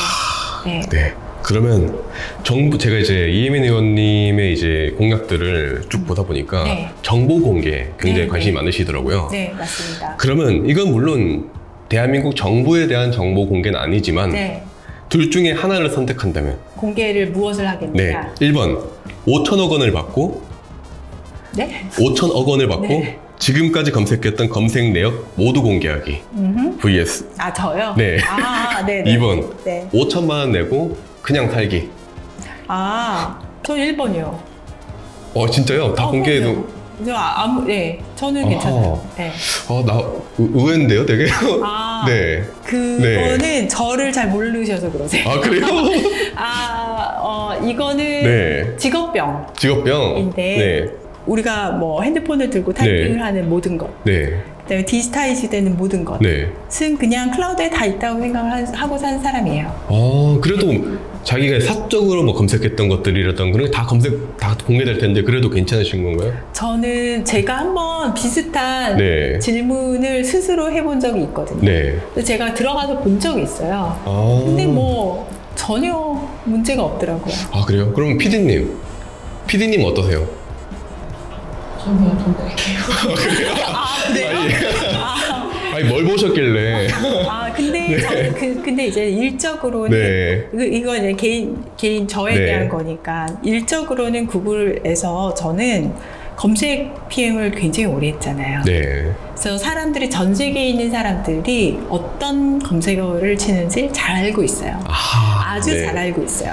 그러면 제가 다음 질문 하나 드리고 싶은데 저희 네이처 인덱스 혹시 보신 적이 있으실까요? 저번에 알려주셔서 좀 네. 본 적은 있는데 네. 그리고 이렇게 페이스북에서 네. 뭐 지인들이 막 포스트를 해서 네. 중국이 막 치고 올라왔다 네, 맞아요. 그 얘기를 좀 많이 하셨죠. 요즘 중국이 이제 자연과학에서 드디어 미국을 제치고 1위를 달성했는데 지금 어찌 보면 반도체든 2차 전지든 디스플레이든 정말 미중 갈등이 심화되고 있는 현 상황이잖아요. 이 세계 시장에서 우리나라는 대체 경쟁력을 갖추고 또 살아남으려면 어떤 자세를 취해야 될까요? 이제 우리나라는 사람이 자원이에요. 네. 거기에 집중을 해야 된다고 생각을 사람의 하고 집중. 있고요. 네. 중국 또한 네. 사실은 여러 자원이 있지만 이 네. 과학기술 측면에서는 사람의 투자를 굉장히 많이 했습니다. 그 그쵸. 결과물이 지금 나온다고 생각을 네. 하고 언제부터 제가 본 흐름의 변화가 시작이 됐냐면 2009년도 2000 네네. 즈음에 해서 카이프리라는 네. 중국계 굉장히 유명한 이제 테크 컴퍼니에 계셨던 분이 있어요. 카이프리. 마이크로소프트에도 계시다가 네네. 구글에 입사를 하시고 구글 차이나 디렉터로 가시게 됩니다.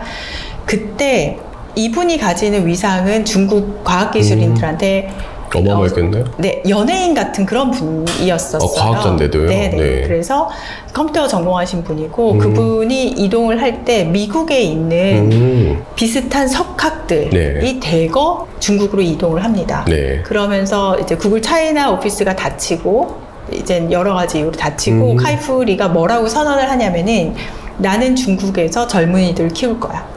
그러면서 미국에서 공부를 하고 그다음에 여러 가지 활동을 하고 있는 사람들을 중국인들을 대거 중국으로 몰고 옵니다. 중국에 아주 많은 네. 그야말로 소위 말하는 엘리트 집단들, 네. 소위 말하는 미국에서 학위하고 공부하고 네. 일을 하던 사람들이 중국에 흡수가 되게 네. 돼요. 그래서 그러면서 투자가 같이 이루어지고 지금과 같은 결과물을 냈다라고 저는 생각을 하고 있고요. 우리나라는 그러면 어떻게 해야 되냐? 사람을 잡을 수 있는 해외에서도 혹은 우리나라에서도 나 과학기술에 내 몸을 던지고 싶어 이런 환경을 만들어줘야 돼요. 지금은 거꾸로 가고 있습니다. 맞습니다. 지금 완전히 거꾸로 가고 떠나고 있고, 있죠. 네. 약간. 네, 개발자도 떠나고 있고 기초과학자도 떠나고 있어요.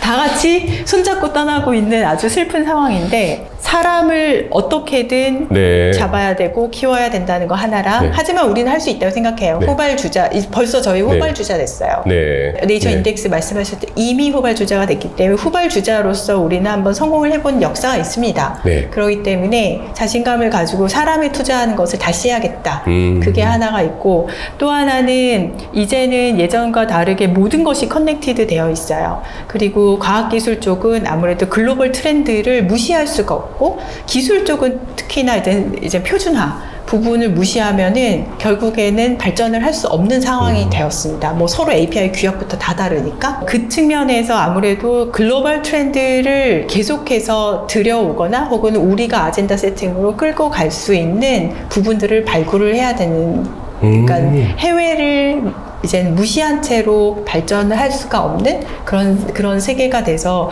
그 또한 중간에 신경을 써야 되는 영역이라고 저는 보고 있습니다. 모든 분야가 물론 다 중요하겠지만 대한민국에서 네. 특히 요거 하나만큼 제일 관심 있다 싶은 기술 분야랑 그 이유가 있을까요? 지금 저는 아무래도 AI 분야? AI 분야? 네. 이유는 AI가 비단 이미 AI는 펄베이시브하게 다 스며들었다고 저는 생각을 해요. 모든 곳들에. 그렇죠. 네. 그래서 심지어 뭐 유튜브 많이 보시는데 유튜브의 검색 알고리즘 혹은 추천 동영상 뒷단에도 AI 알고리즘은 이미 다 들어가 있어요. 그렇죠. 딥러닝이. 모든 검색에도 그렇고 네. 뭐 번역 서비스 쓰신다면 거기에도 들어있고 다 들어있습니다. 네.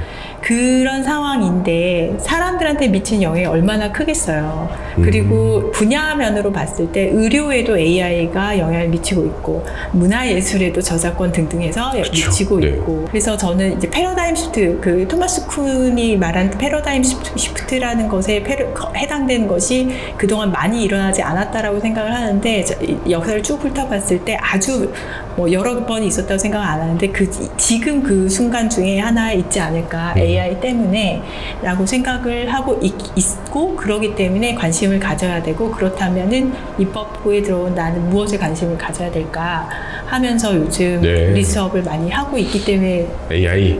라고 말씀드립니다. 하나 이제 꼭지 질문을 드리고 싶은 네. 부분은 AI를 말씀을 하셨으니까 네, 네. 오늘 오픈 AI도 그렇고 여러 가지 AI 기업들 그리고 사실 저희 같은 AI 스타트업들도 그렇고 네. 지금 어떤 것을 학습시키는 데 있어서 네. 건망은 없더라고요. 네, 그냥 그래서 그렇죠. 무단으로 어찌 보면 학습을 시키고 무단? 편집을 네. 그냥 학습을 시키고 있어요. 네, 네, 네. 이런 부분에 있어서 이제 창작자분들께서는 아니 내 걸 왜 학습시켜? 라고 그렇죠. 하고 오픈 AI 입장에서는 법이 있어? 라고 해버리고 맞아요. 이런 상황들이잖아요. 그렇기 때문에 무법천지인 거예요. 네. 현재는. 네, 그렇기 때문에 입법이 더 필요하다. 그렇죠. 아하. 네. 그러면 마지막 질문인데요. 네. 어찌 보면 솔직히 저도 그런 생각이 들었어요. 구글에서 일하셨고 네. 또 이제 굉장히 이제 기술적인 이제 그런 커리어를 쌓아 오셨잖아요. 그럼에도 불구하고 이렇게 정치판, 네. 이 정치에 들어오는 거에 굉장히 좀 어려운 선택이었을 것 같아요. 맞아요. 왜 이렇게 이제 정치에 들어오게 되셨고 어떻게 과학기술계를 바꾸고 싶은지 좀 네. 들어보고 싶습니다. 네, 정치에 들어오게 된 거는 제가 여러 인터뷰에서 밝혔는데요. 네. 우선 선 결정 후수습 중이고요. 선결정 우수, 선도치, 후보 같은 느낌이네. 네. 지금 후수습 중, 네. 아직도 후수습 중이고요. 네. 근데 그러면 선 결정을 어떻게 이렇게 빨리 하게 됐냐라고 했을 네. 때 저는 정치인이 되겠다는 생각을 단 한 번도 해본 적이 없죠. 작년까지도요? 그럼요. 아, 네. 무려 몇 달 전까지만 해도 굉장히 갑작스러우시겠어요, 그러면? 그렇죠. 근데 이제 네. 정치 자체에 대해서는 네. 깨어있는 시민의 한 사람으로서 고관여층에 속했던 것 같아요. 그래서 정치가 제대로 서야 우리 삶이 좋아진다라는 생각은 늘 있었기 때문에 미국에서도 재외국민 투표 기간이 되면 늘 이제 페이스북이나 이런 걸 통해서 보이스업을 했었고 투표를 격려를 하셨네요. 그렇죠. 네. 왜냐하면은 내가 가지고 있는 어떤 나의 권리를 행사하는 가장 중요한 게 투표라는 생각이 들었기 때문에 특히 이제는 조국 대표님 같은 경우는 제가 책도 많이 사서 읽고 정치 참여 선언을 하셨을 때 박수를 막 치고 있었던 상황이었고요. 네. 그리고 이제 아까 우리 이야기한 네. R&D 예산 막 삭감돼서 저의 주변에 있는 사람들이 너무 고생을 하고 있는 것들을 그걸 옆에서 보셨으니까. 네. 바로 뭐 다 느끼고 있으니까 네. 당사자처럼 그 아픔이 다 있었기 때문에 그게 이제는 합쳐진 상태에서 연락이 온 거예요. 같이 해보자. 네. 바꿔보자. 그렇죠. 네. 그런데 이제 그때는 네. 왜 어떠한 사람이 어떤 선택을 하더라도 네. 무조건 다 100% 만족하는 선택을 할 수는 없다라고 생각을 하기 때문에 네. 우선은 마음이 이끄는 대로 선택을 하고 결정을 하고 후수습 중인데 혹시 이제 컴퓨터 쪽에 조금 알고리즘들 조금 네. 아시면은 여러 알고리즘들 중에 그리디 알고리즘이라고 있어요. 그리드 알고리즘이요? 네. 어떤 선택의 순간에 그냥 제일 원하는 쪽으로 이제 그리디하게 그냥 네. 선택을 하는 거죠. 혹시 그리디가 탐욕한다 그거 맞죠? 네. 그게 이제는 뭐 탐욕이라는 그 단어라기보다는 내가 지금 상태에서 앞으로는 모르겠고 지금 상태에서 가장 좋은 결정을 해 나가자. 그래서 그리디 알고리즘이 증명이 그게 최적의 그 앤서를 찾지는 못하더라도 서브 옵티멀까지는 찾아간 알고리즘이거든요. 그렇기 때문에 저는 지금까지 살아오면서 인생의 순간에서 다 그리디 알고리즘을 돌리면서 살았기 때문에 아니 살아가는 그런 생각 자체도 전부 다 그런 식으로. 네네. 그래서 선 네. 결정을 우선 마음이 네. 대로 하고 네. 후수습은 그 다음에 해야지 하고 지금 후수습을 좀 하고 있는 상황이긴 합니다. 앞으로는 네. 저는 아까 AI를 말씀을 드렸는데 네. R&D 예산이 어떤 토양이 되고 그 다음에 지금 인공지능 시대에 이걸 대비를 하려면은 국회 입법 자체가 그 미래 시대를 대비를 해야 되는 상황인 것 같아요. 네. 근데 그게 더 이상 미룰 수 있는 상황인 것 같지는 않고 시급성 면에서 굉장히 높다. 해서 미래를 준비한 국회를 만들겠다. 미래를 준비하는 국회를 만든다. 네, 그게 저의 현재 목표입니다. 뭔가 저는 그런 생각이 들었어요. 과학자들이 자기 PR을 되게 못하시는 느낌이 들어요. 못하죠. 네. 이제 미국에서 네. 그걸 비저빌리티 네. 능력이라고 네. 하는데 그 영역의 능력인데 네. 한국 분들이 유난히 못하세요. 네. 아니 이렇게 우수한 연구인데 이렇게 우수한 연구인데 이렇게 말씀을 잘 못하시는 거예요. 네. 그래서 제가 그거를 좀 많이 도와드리고 있는 편인데 훌륭한 부분입니다. 감사합니다. 네, 감사합니다.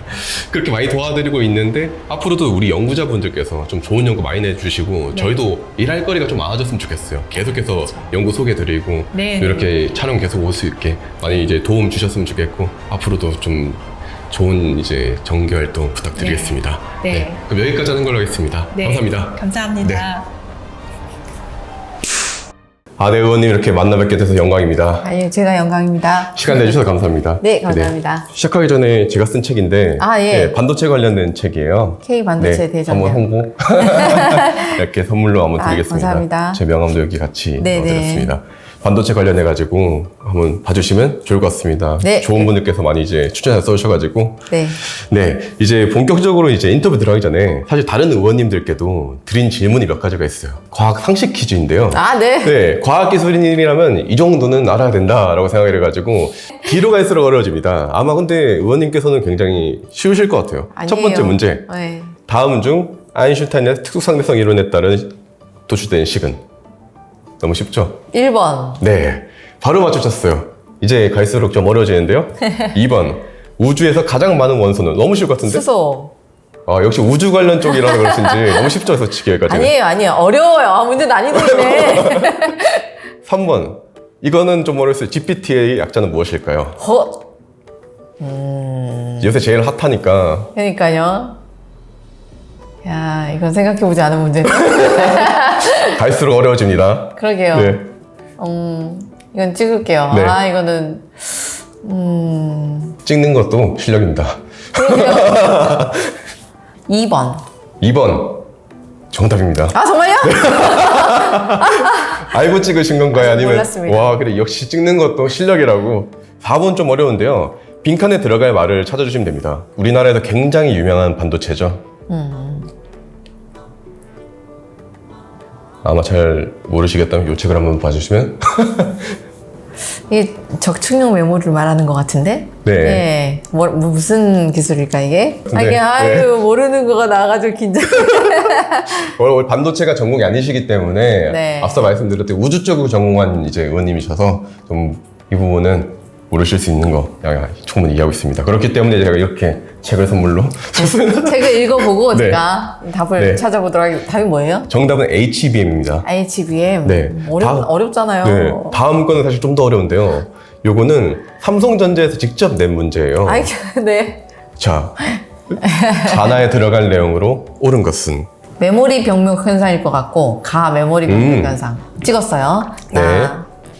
CPU와 메모리가 하나로 통로로 연결된 문제점을 해결하려면, 확률적으로 이게 3개고 이게 2개라서 얘인가? 5번이요? 아니요. IM. 이건 찍어야 돼서, 네. 그냥 확률적으로 1번 하겠습니다. 1번. 이 OM이 더 많아서. 정답은 4번. P입니다. 아유, 틀렸네. 여기에도 나오니까 한번 봐주시면 네, 알겠습니다. 반도체 정책에- 팀을 하고 싶더라니. 마음은 그쪽으로 갔었는데. 반도체 정책에 큰 도움이 되시길 기원드리겠습니다. 알겠습니다. 그럼 본격적으로 질문 들어가서요. 그 질문 하기 전에 네. 왜 이름을 하이젠버그라고 그러셨어요? 질문을 하이젠버그요. 제가 이제 제일 좋아하는 물리학자 중에 한 명이 베르너 하이젠베르크인데 하이젠베르크라는 이름을 이제 미국 드라마 이제 브레이킹 배드의 이제 주인공이 네네네. 아시나요? 하이젠버그라는 이름을 쓰거든요. 네. 거기서 영감 따가지고 하이젠버그. 그리고 하이젠베르크가 실제로 이런 말을 했대요. Looking at something changes it. 저희는 뉴미디어 그룹이니까 무언가를 보는 걸 통해서 사람들을 한번 바꿔보자 라는 생각으로 하이젠버그로 지었습니다. 네. 네. 사실 그 네. 이름을 처음 들었을 때부터 혹시 네. 물리학과인가 생각했거든요. 네, 전 반도체 쪽 전공을 했습니다. 이제 의원님 얘기를 한번 들어보겠습니다. R&D 예산 삭감 굉장히 관심이 많으신 걸로 알고 있고 저 역시 R&D 관련해가지고 영상들을 많이 올렸어요. 근데 그때 PD님 저희 댓글이 거의 2,000개인가 3,000개인가 달렸었던 걸로 기억을 하거든요. 그만큼 많은 분들께서 큰 관심을 갖고 계신 것 같은데 현 정부의 R&D 예산 삭감에 대해서 혹시 어떻게 보셨을까요? 2023년 하반기부터 이제 현장에서 R&D 예산 삭감이 될 거다라는 분위기가 감지가 되었고 24년에 본격적으로 이제 R&D 예산이 삭감되었습니다. 네. 그래서 아마 현장에 있는 많은 과학자들이 사실 참담한 심정이었었어요. 그러니까 많은 이공계 과학자들, 연구자들은 아시겠지만 과학자나 공학자들은 자기가 실험할 그 작은 공간과 자기가 할 수 있는 그 작은 과제 하나만 있으면 아마 평생 행복하게 살 사람들이에요. 맞아요. 아시죠? 네. 네, 그냥 하던 일만 쭉 할 수 있기만 해주면 더 이상의 큰 욕심이 없이 그 자리에서 정말 성실하게 한결같이 뭐 큰 거 안 바라고 연구하는 사람들이 저는 연구자들이 제 주위에 대부분 다였는데 네. 그 일을 제대로 할 수 없게 만든 게 R&D 예산 윤석열 삭감이다. 정권의 R&D 예산 삭감이고 네. R&D 예산 삭감의 그 후폭풍이 얼마나 현장에서 거셌는지 어떤 정부에서도 과학기술 R&D 예산을 깎은 적은 없었어요. 네. IMF 때도 예산을 깎지는 않았었거든요. IMF에서도. 네네. 그러니까 그때 또 깎지 않았던 과학기술 R&D 예산을 이번은 정말 유례 없는 전례가 없는 예산 삭감을 당했습니다. 이유가 뭘까요? 그걸 저한테 물어보시고 정권에 물어보셔야. 알겠습니다. 왜 이유는 제가 차차 국정조사를 통해서 알아보도록 하고요. 네, 한번 나중에 이유를 꼭 알 수 있도록 하겠습니다. 그러니까 네. 사람들이 이제 되게 궁금해했던 것은 네. 아무도 여야를 막론하고 네. 과학기술이 우리나라의 미래 먹거리고 맞습니다. 우리가 지금까지 대한민국이 성장했던 성장 동력이었다는 걸 누구도 부인하지 않는데 네, 과학기술이 그렇죠. 네. 과학기술이 미래 먹거리고 우리의 미래라는 것은 여야고 뭐 남녀노소 가리지 않고 다 동의하는 바인데 왜 이걸 못하게 할까? 왜 예산을 삭감함으로써 현장에서 많은 사람들이 손발을 묶었을까? 네. 이해가 안 되잖아요, 지금. 상식적으로. 네. 합리적이지 않잖아요. 네. 그래서 많은 사람들이 이 일의 결정을 누가 했을까? 왜 했을까? 네. 어떤 과정으로 결정이 되었을까? 를 다들 궁금해했어요. 네. 작년 하반기부터 제 연구 현장에 있었기 때문에 무슨 일을 당했냐면 내년도 예산이 네. 원래 100 받던 건데 네. 우리가 50 받게 될지 40 받게 될지 30 받게 될지 모르는데 불안정성이 커진 거네요. 굉장히 그래서 원래는 내년에 우리가 100만 원 받기로 했는데 10만 원 받을지도 모른대. 어떻게 해야 되냐면 현장에서는 그 모든 일에 대처하기 위해서 10만 원짜리 제안서와 20만 원짜리 제안서, 여러 개 50만 원짜리 써야 되네요. 제안서를 다 준비하고 있어야만 해요. 예산이 어떻게 될지 모른다는 거예요. 페이퍼워크가 더 늘어나겠네요. 엄청나게. 작년 하반기 내내 올해 예산이 고무줄이었어요. 처음에는 50% 삭감 된다 그래서 거기에 맞춰 쓰다가 30%만 삭감된다 그래서 30%에 맞춰 쓰다가 그걸 올해 상반기에도 계속 하고 있어요. 아직도요? 네. 올해 예산이 네. 작년에 비해서 4조 6천억 원이 삭감이 되었거든요. 네. 그러니까 현장에서는 일괄 삭감된 게 거의 30%에서 50% 많게는 80%까지 다 삭감이 되었는데 올해 하반기 또 어떻게 될지 모른다 그래가지고 올해 하반기 내년 지금 내년 네. 예산 준비하는 시즌이에요. 네. 6, 7월이 또. 네. 그러니 내년 예산 또 어떻게 될지 모른다는 거예요. 되게 고무줄이네요, 정말. 완전 고무줄인 거예요. 네. 과학기술 R&D가 사실상 그렇게 장기적으로 내다보지 않고는 한 발도 내디딜 수가 그쵸. 없어요. 그리고 무슨 일을 할 때 제일 먼저 결정해야 될 건 예산이에요. 네.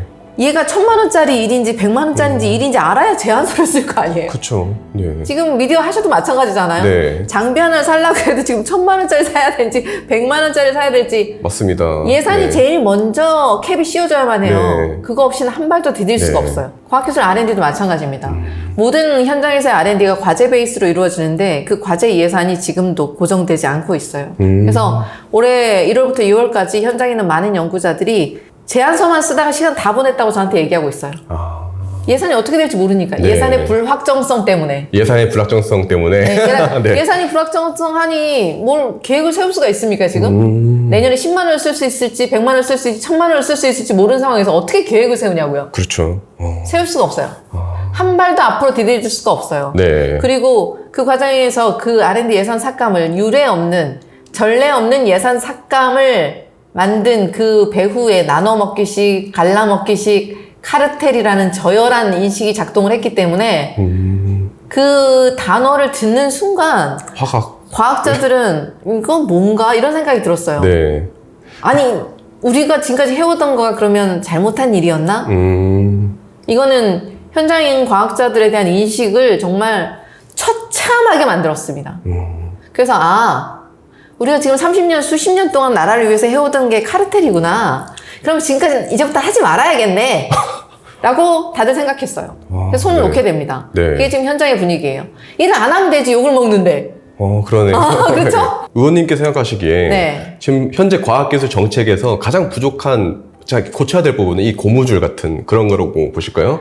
장기적이고 네. 안정적인 재정 확보가 제일 필요하고요. 네. 물론 전반적으로 예산 전체가 파이가 작은 것이 사실입니다. 네. 그래서 정부의 그 R&D 예산 삭감의 기저에 R&D 예산의 효율화라는 단어가 들어갔어요. 효율화요. 효율화. 무슨 네. 얘기냐. 지금까지 돈을 방만하게 썼다는 거예요. 그러니 이렇게 졸라매라 이거예요. 건전하게. 많이 쓰시는 건전 재정 있잖아요. 네. 다 졸라매야 돼. 돈이 없으니까. 네. 근데 제일 일타로 돈을 졸라매야 될 게 왜 과학일까요? 그거에 대해서 네. 어떻게 생각하십니까? 이거 저는- 공개하지 않을 수 없습니다. 정말로. 저는 저도 여기에 대해서 제가 사실 과학 유튜버분들 중에서 제일 먼저 사실 저는 많이 연락을 주셔가지고 그분들의 의견을 바탕으로 영상을 만든 적이 있었어요. 네네. 그게 굉장히 인기를 많이 끌었는데 반대로 그런 댓글들도 많이 달렸어요. 어떤 댓글들이었냐면, 야, 너희가 옛날부터 그렇게 이상하게 썼잖아. 이런 댓글이 자꾸 달리더라고요. 그런 댓글들이. 말도 안 되는 얘기를. 네. 과학기술, 아무튼 현장에서 일을, 과제 베이스로 어떻게 돌아가는지 잘 이해하지 못하시는 분들이 많이 있는 것 같고요, 일단. 네. 그렇게 돌아갈 수가 없어요, 시스템이. 네. 예. 그러면 사실 세 번째 질문이 그분들께서 지적하셨던 부분인데 이게 옳다 그르다에 대해서는 판단을 유보를 하고 의원님의 생각을 한번 들어보고 싶어요.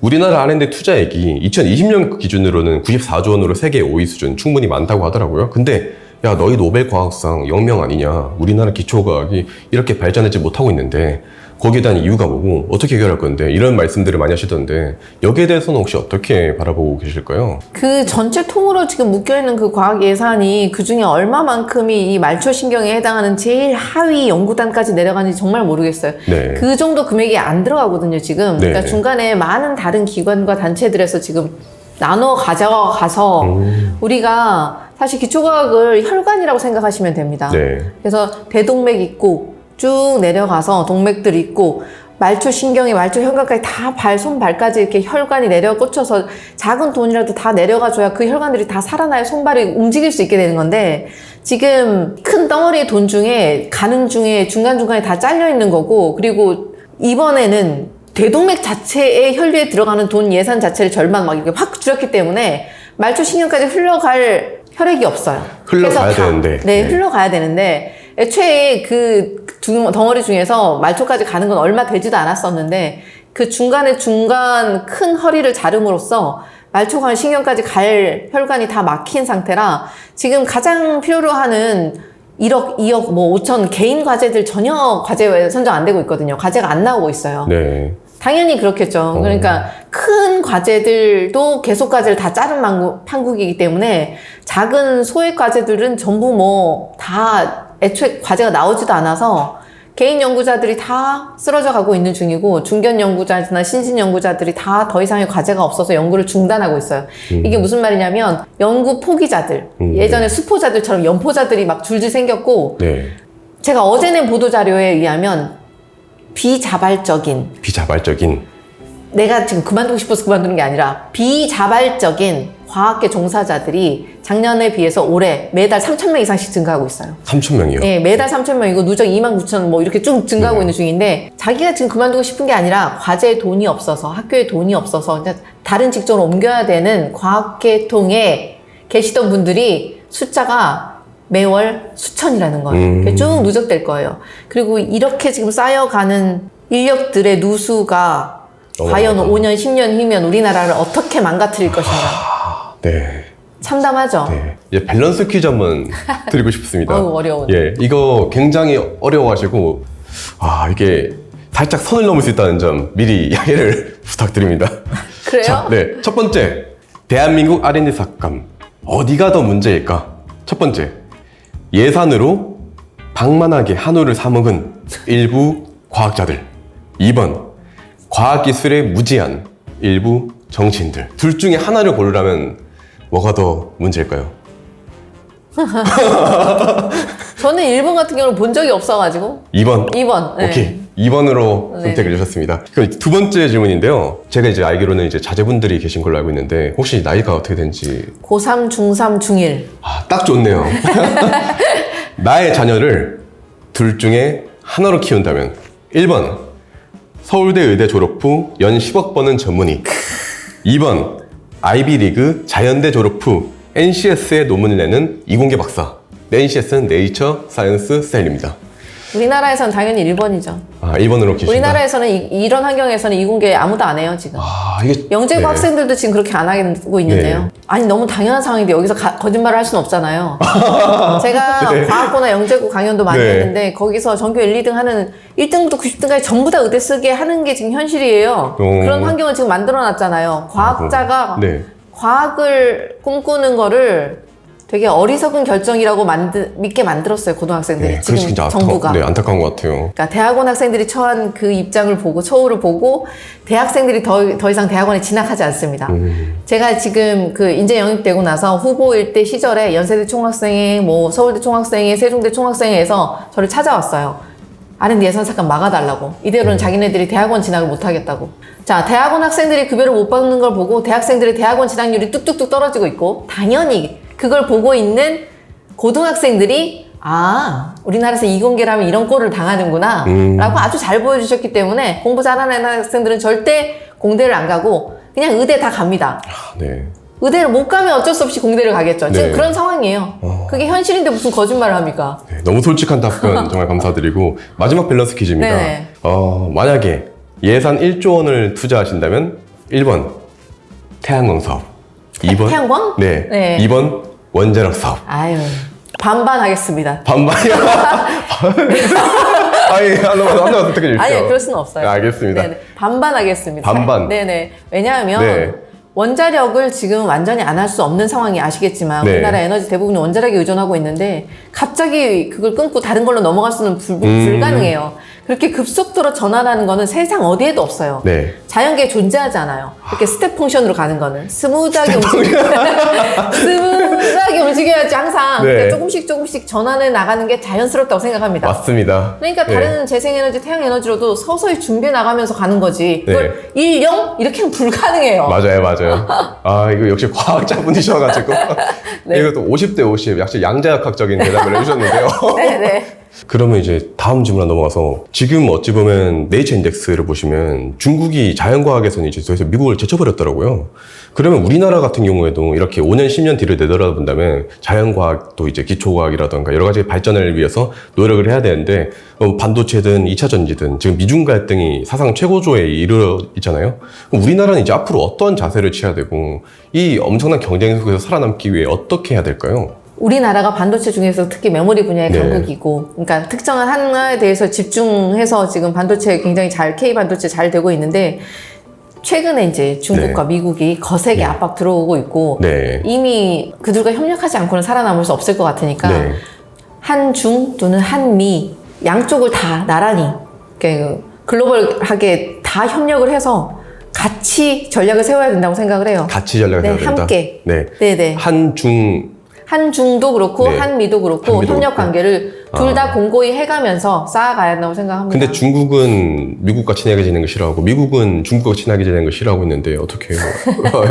그건 다른 분야도 마찬가지예요. 네. 그건 반도체뿐만이 아니라 사실 다른 모든 학문 분야가 일례로 우주만 들어도 중국과 미국은 절대 같이 하지 않아요. 참 어렵네요 이게. 그렇다고 해도 우리가 어느 한 나라만 이렇게 국제협력을 계속해서 할 수는 없는 거고 사실 한미, 한일도 당연히 국제협력을 하는 것처럼 글로벌 네트워크 계속 쌓아가야 된다고 생각합니다. 계속해서 노력을 해야 된다. 네네. 5번 질문인데 모든 분야가 다 중요하지 않습니까? 우리나라에 안 중요한 분야는 없겠지만 그 중에서 이제 의원님께서 개인적으로 그냥 정말로 개인적으로 특히 좀 관심을 갖고 계신 연구 분야라던가 그런 게 있을까요? 아시고 계시겠지만 제가 이미 우주 분야에서 거의 네. 한 20여 년간 현장에서 연구를 했던 과학자였습니다. 그래서 제 손으로 네. 만든 그 무언가가 우주로 가고 우주에 간 내가 만든 인공위성이 나랑 대화를 하고 내가 이렇게 쭉 내리면 커맨드 내리면 얘가 또 내가 시키는 대로 뭔가를 해서 나한테 뭘 보내주고 하는 거를 정말 좋아하는 내 직업이었어요. 그러니까 지금 현재도 만약에 우주에 뭐 달에도 보내고 화성에도 보내고 뭐 소행성에도 보내는 더 멀리 보이저보다 더 멀리 태양 건계면 바깥까지 보낼 수 있는 인공위성이나 우주선을 탐사선을 설계하는 일을 굉장히 사랑하고 긍지를 갖고 있었던 과학자였습니다.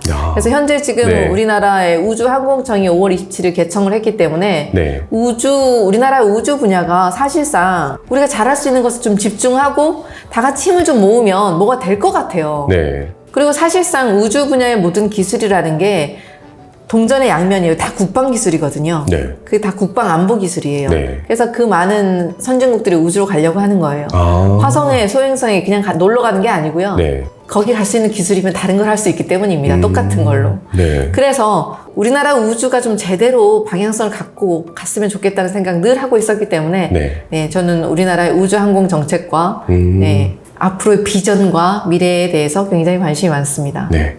그러면 초선 의원이시잖아요, 이제. 네. 앞으로도 이제 계속해서 이제 인사이트 그리고 연구자분들을 위해서 많은 활동들을 해주실 것 같은데 앞으로 대한민국 과학기술계를 마지막으로 드린 질문인데 어떻게 바꾸고 싶으신가요? 제가 출사표를 던졌을 때는 현장의 연구자로 거의 24년 뭐 있었는데 현장 연구자도 충분히 만족한 삶을 살았다고 생각하고 굉장히 열심히 살았다고 생각합니다. 네. 그 일을 제가 사랑하는 저의 일을 잘할 수 있는 환경이었으면 아마 계속 그 일을 했을 거예요. 근데 점점점 갈수록 제가 연구 현장에 있는 그 시간 동안 우리나라에서 연구자에 대한 처우는 과학기술자에 대한 처우는 항상 줄곧 내리막길이었어요. 계속 나빠지기만 했지 한 번도 좋아진 적이 없어요. 네. 우리나라에서 연구를 하기 위한 환경이 점점 나빠지기만 할 것이라는 건 불보듯 뻔합니다. 내 학생이, 제가 또 학생들, 대학원생들 가르치고 있었기 때문에 제 학생이 그리고 내 아이가 이제 곧 이공계 진학하고 싶어 하는데 내 아이가 과학하는 환경은 이거보다는 좀 나았으면 좋겠어요, 정말. 연구를 하면 할수록 좌절하는 환경은 아니었으면 좋겠어요. 내 아이가 연구를 해도 내 아이가 행복할 수 과학자를 있는. 하고 싶어 하는데 그래 해야지 라고 기쁘게 말할 수 있었으면 좋겠어요, 저도. 굉장히 흥미로운 글이 예전에 한번 올랐었는데 이런 글이 올랐더라고요. 그 생물학 쪽 전공하시는 분이었던 것 같아요. 이제 대학원 진학을 고민 중이셨던 분인 것 같은데 그런 글을 올리셨어요. 생물학 박사하면 어떨까요? 라고 되게 막연하게 올렸어요. 그러니까 대대시 어떻게 달렸냐면 굶어 죽습니다. 라고 우리나라에서는 기초과학에서 연구자를 하면 굶어 죽기 딱 좋아요. 네. 근데 지금도 마찬가지예요. 네. 제 아이가 생물학 하고 싶다 그러는데 네. 그걸 하고 막 이렇게 격려해주고 싶은 생각이 안 드는 거예요. 네. 대학원 들어가고 연구원 되면 어떤 삶을 살게 될지 내가 너무 잘 아니까. 아니까 더 아니까 너무 네. 힘들어요. 그래서 이거보다는 연구 생태계가 지금보다는 내 아이가 성인이 되었을 때 훨씬 나아졌으면 좋겠고 네. 그 연구 생태계를 만드는 일에 제가 기여할 수 있다고 생각합니다. 우리나라가 정말 과학 강국이었으면 좋겠어요. 네. 많은 연구 해주시고 저희도 이제 과학 커뮤니케이터로서 좋은 연구 그런 게 있으면 최대한 많이 소개해드리고 싶어요. 이렇게 과학 커뮤니케이터의 역할이 중요한 게 뭐냐면 그러니까 일반인들이 과학과의 접촉면을 계속 넓혀야 돼요. 그러니까 네. 처음부터 굉장히 어려운 수준의 과학 지식을 계속해서 이제 접하다 보면 되게 좀 거리감을 느끼고 다른 맞아요. 언어라고 생각하기가 쉽기 때문에 좀 쉬운 언어로 이해하기 쉽게 계속해서 말해줘야 익숙해지게 만드는 게 좀 필요해요, 사실. 그래서 많은 책을 쓰시지 않으셨나요? 네, 그런 생각으로 제가 과학을 조금 더 쉽게 네. 일반 대중에게 다가가는 일이 굉장히 중요하다고 깨달았기 때문에 연구하면서 대중서도 쓰고 그리고 사실 우리 연구자들이 쓰는 모든 돈이 국가의 세금이기 때문에 당연히 텍스페이어들한테 우리가 어떻게 돈을 쓰고 어떤 경우가 나아가는지를 계속해서 반복해서 알려드릴 필요가 그리고 의무가 있다고 늘 생각했어요. 네. 그래서 과학 강연을 한 거고요.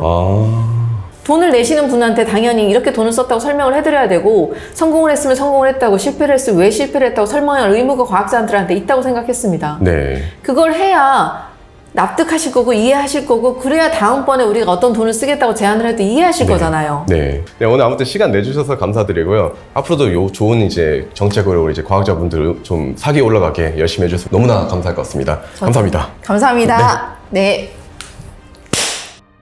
아, 네, 의원님 반갑습니다. 반갑습니다. 네, 먼저 이제 진행하기 전에 저도 이제 명함 받아왔으니까 이제 네. 명함이랑 같이 제가 쓴 오. 책인데요. 네, 한번 홍보 한번 드리고 고맙습니다. 홍보하러 가겠습니다. 네. 반도체 관련된 책인데 네. 네, 한번 봐주시면 좋을 것 네. 같습니다. 그럼 이제 본격적인 질문 드리기 전에 네. 아, 그래도 과학기술의 일이라면 이 정도는 알아야 된다라고 생각되는 문제가 상식 그래요? 퀴즈를 5개를 정도 준비를 했어요. 5개요? 네. 근데 가면 갈수록 난이도는 높아지고 네. 이거 저 바닥 다 드러나는 거 아니에요? 아닙니다. 첫 번째 질문. 네. 쉽습니다. 네. 다음 중 아인슈타인의 특수상대성 이론에 따라 도출되는 식은? E equal mc 스퀘어 아닌가요? 네, 맞습니다. 아유. 이 정도입니다. 아, 그렇군요. 네. 네. 두 번째 문제. 다음 중 우주에서 가장 많은 원소는 1번 수소, 2번 헬륨, 3번 탄소, 4번 산소. 약간 헷갈리는 우주에서 네. 우주라고 하면은 네. 수소. 수소 정답입니다. 아, 네. 이제부터 한 고등학생 수준으로 올라갈 것 같은데요. 네. GPT의 약자는 무엇일까요?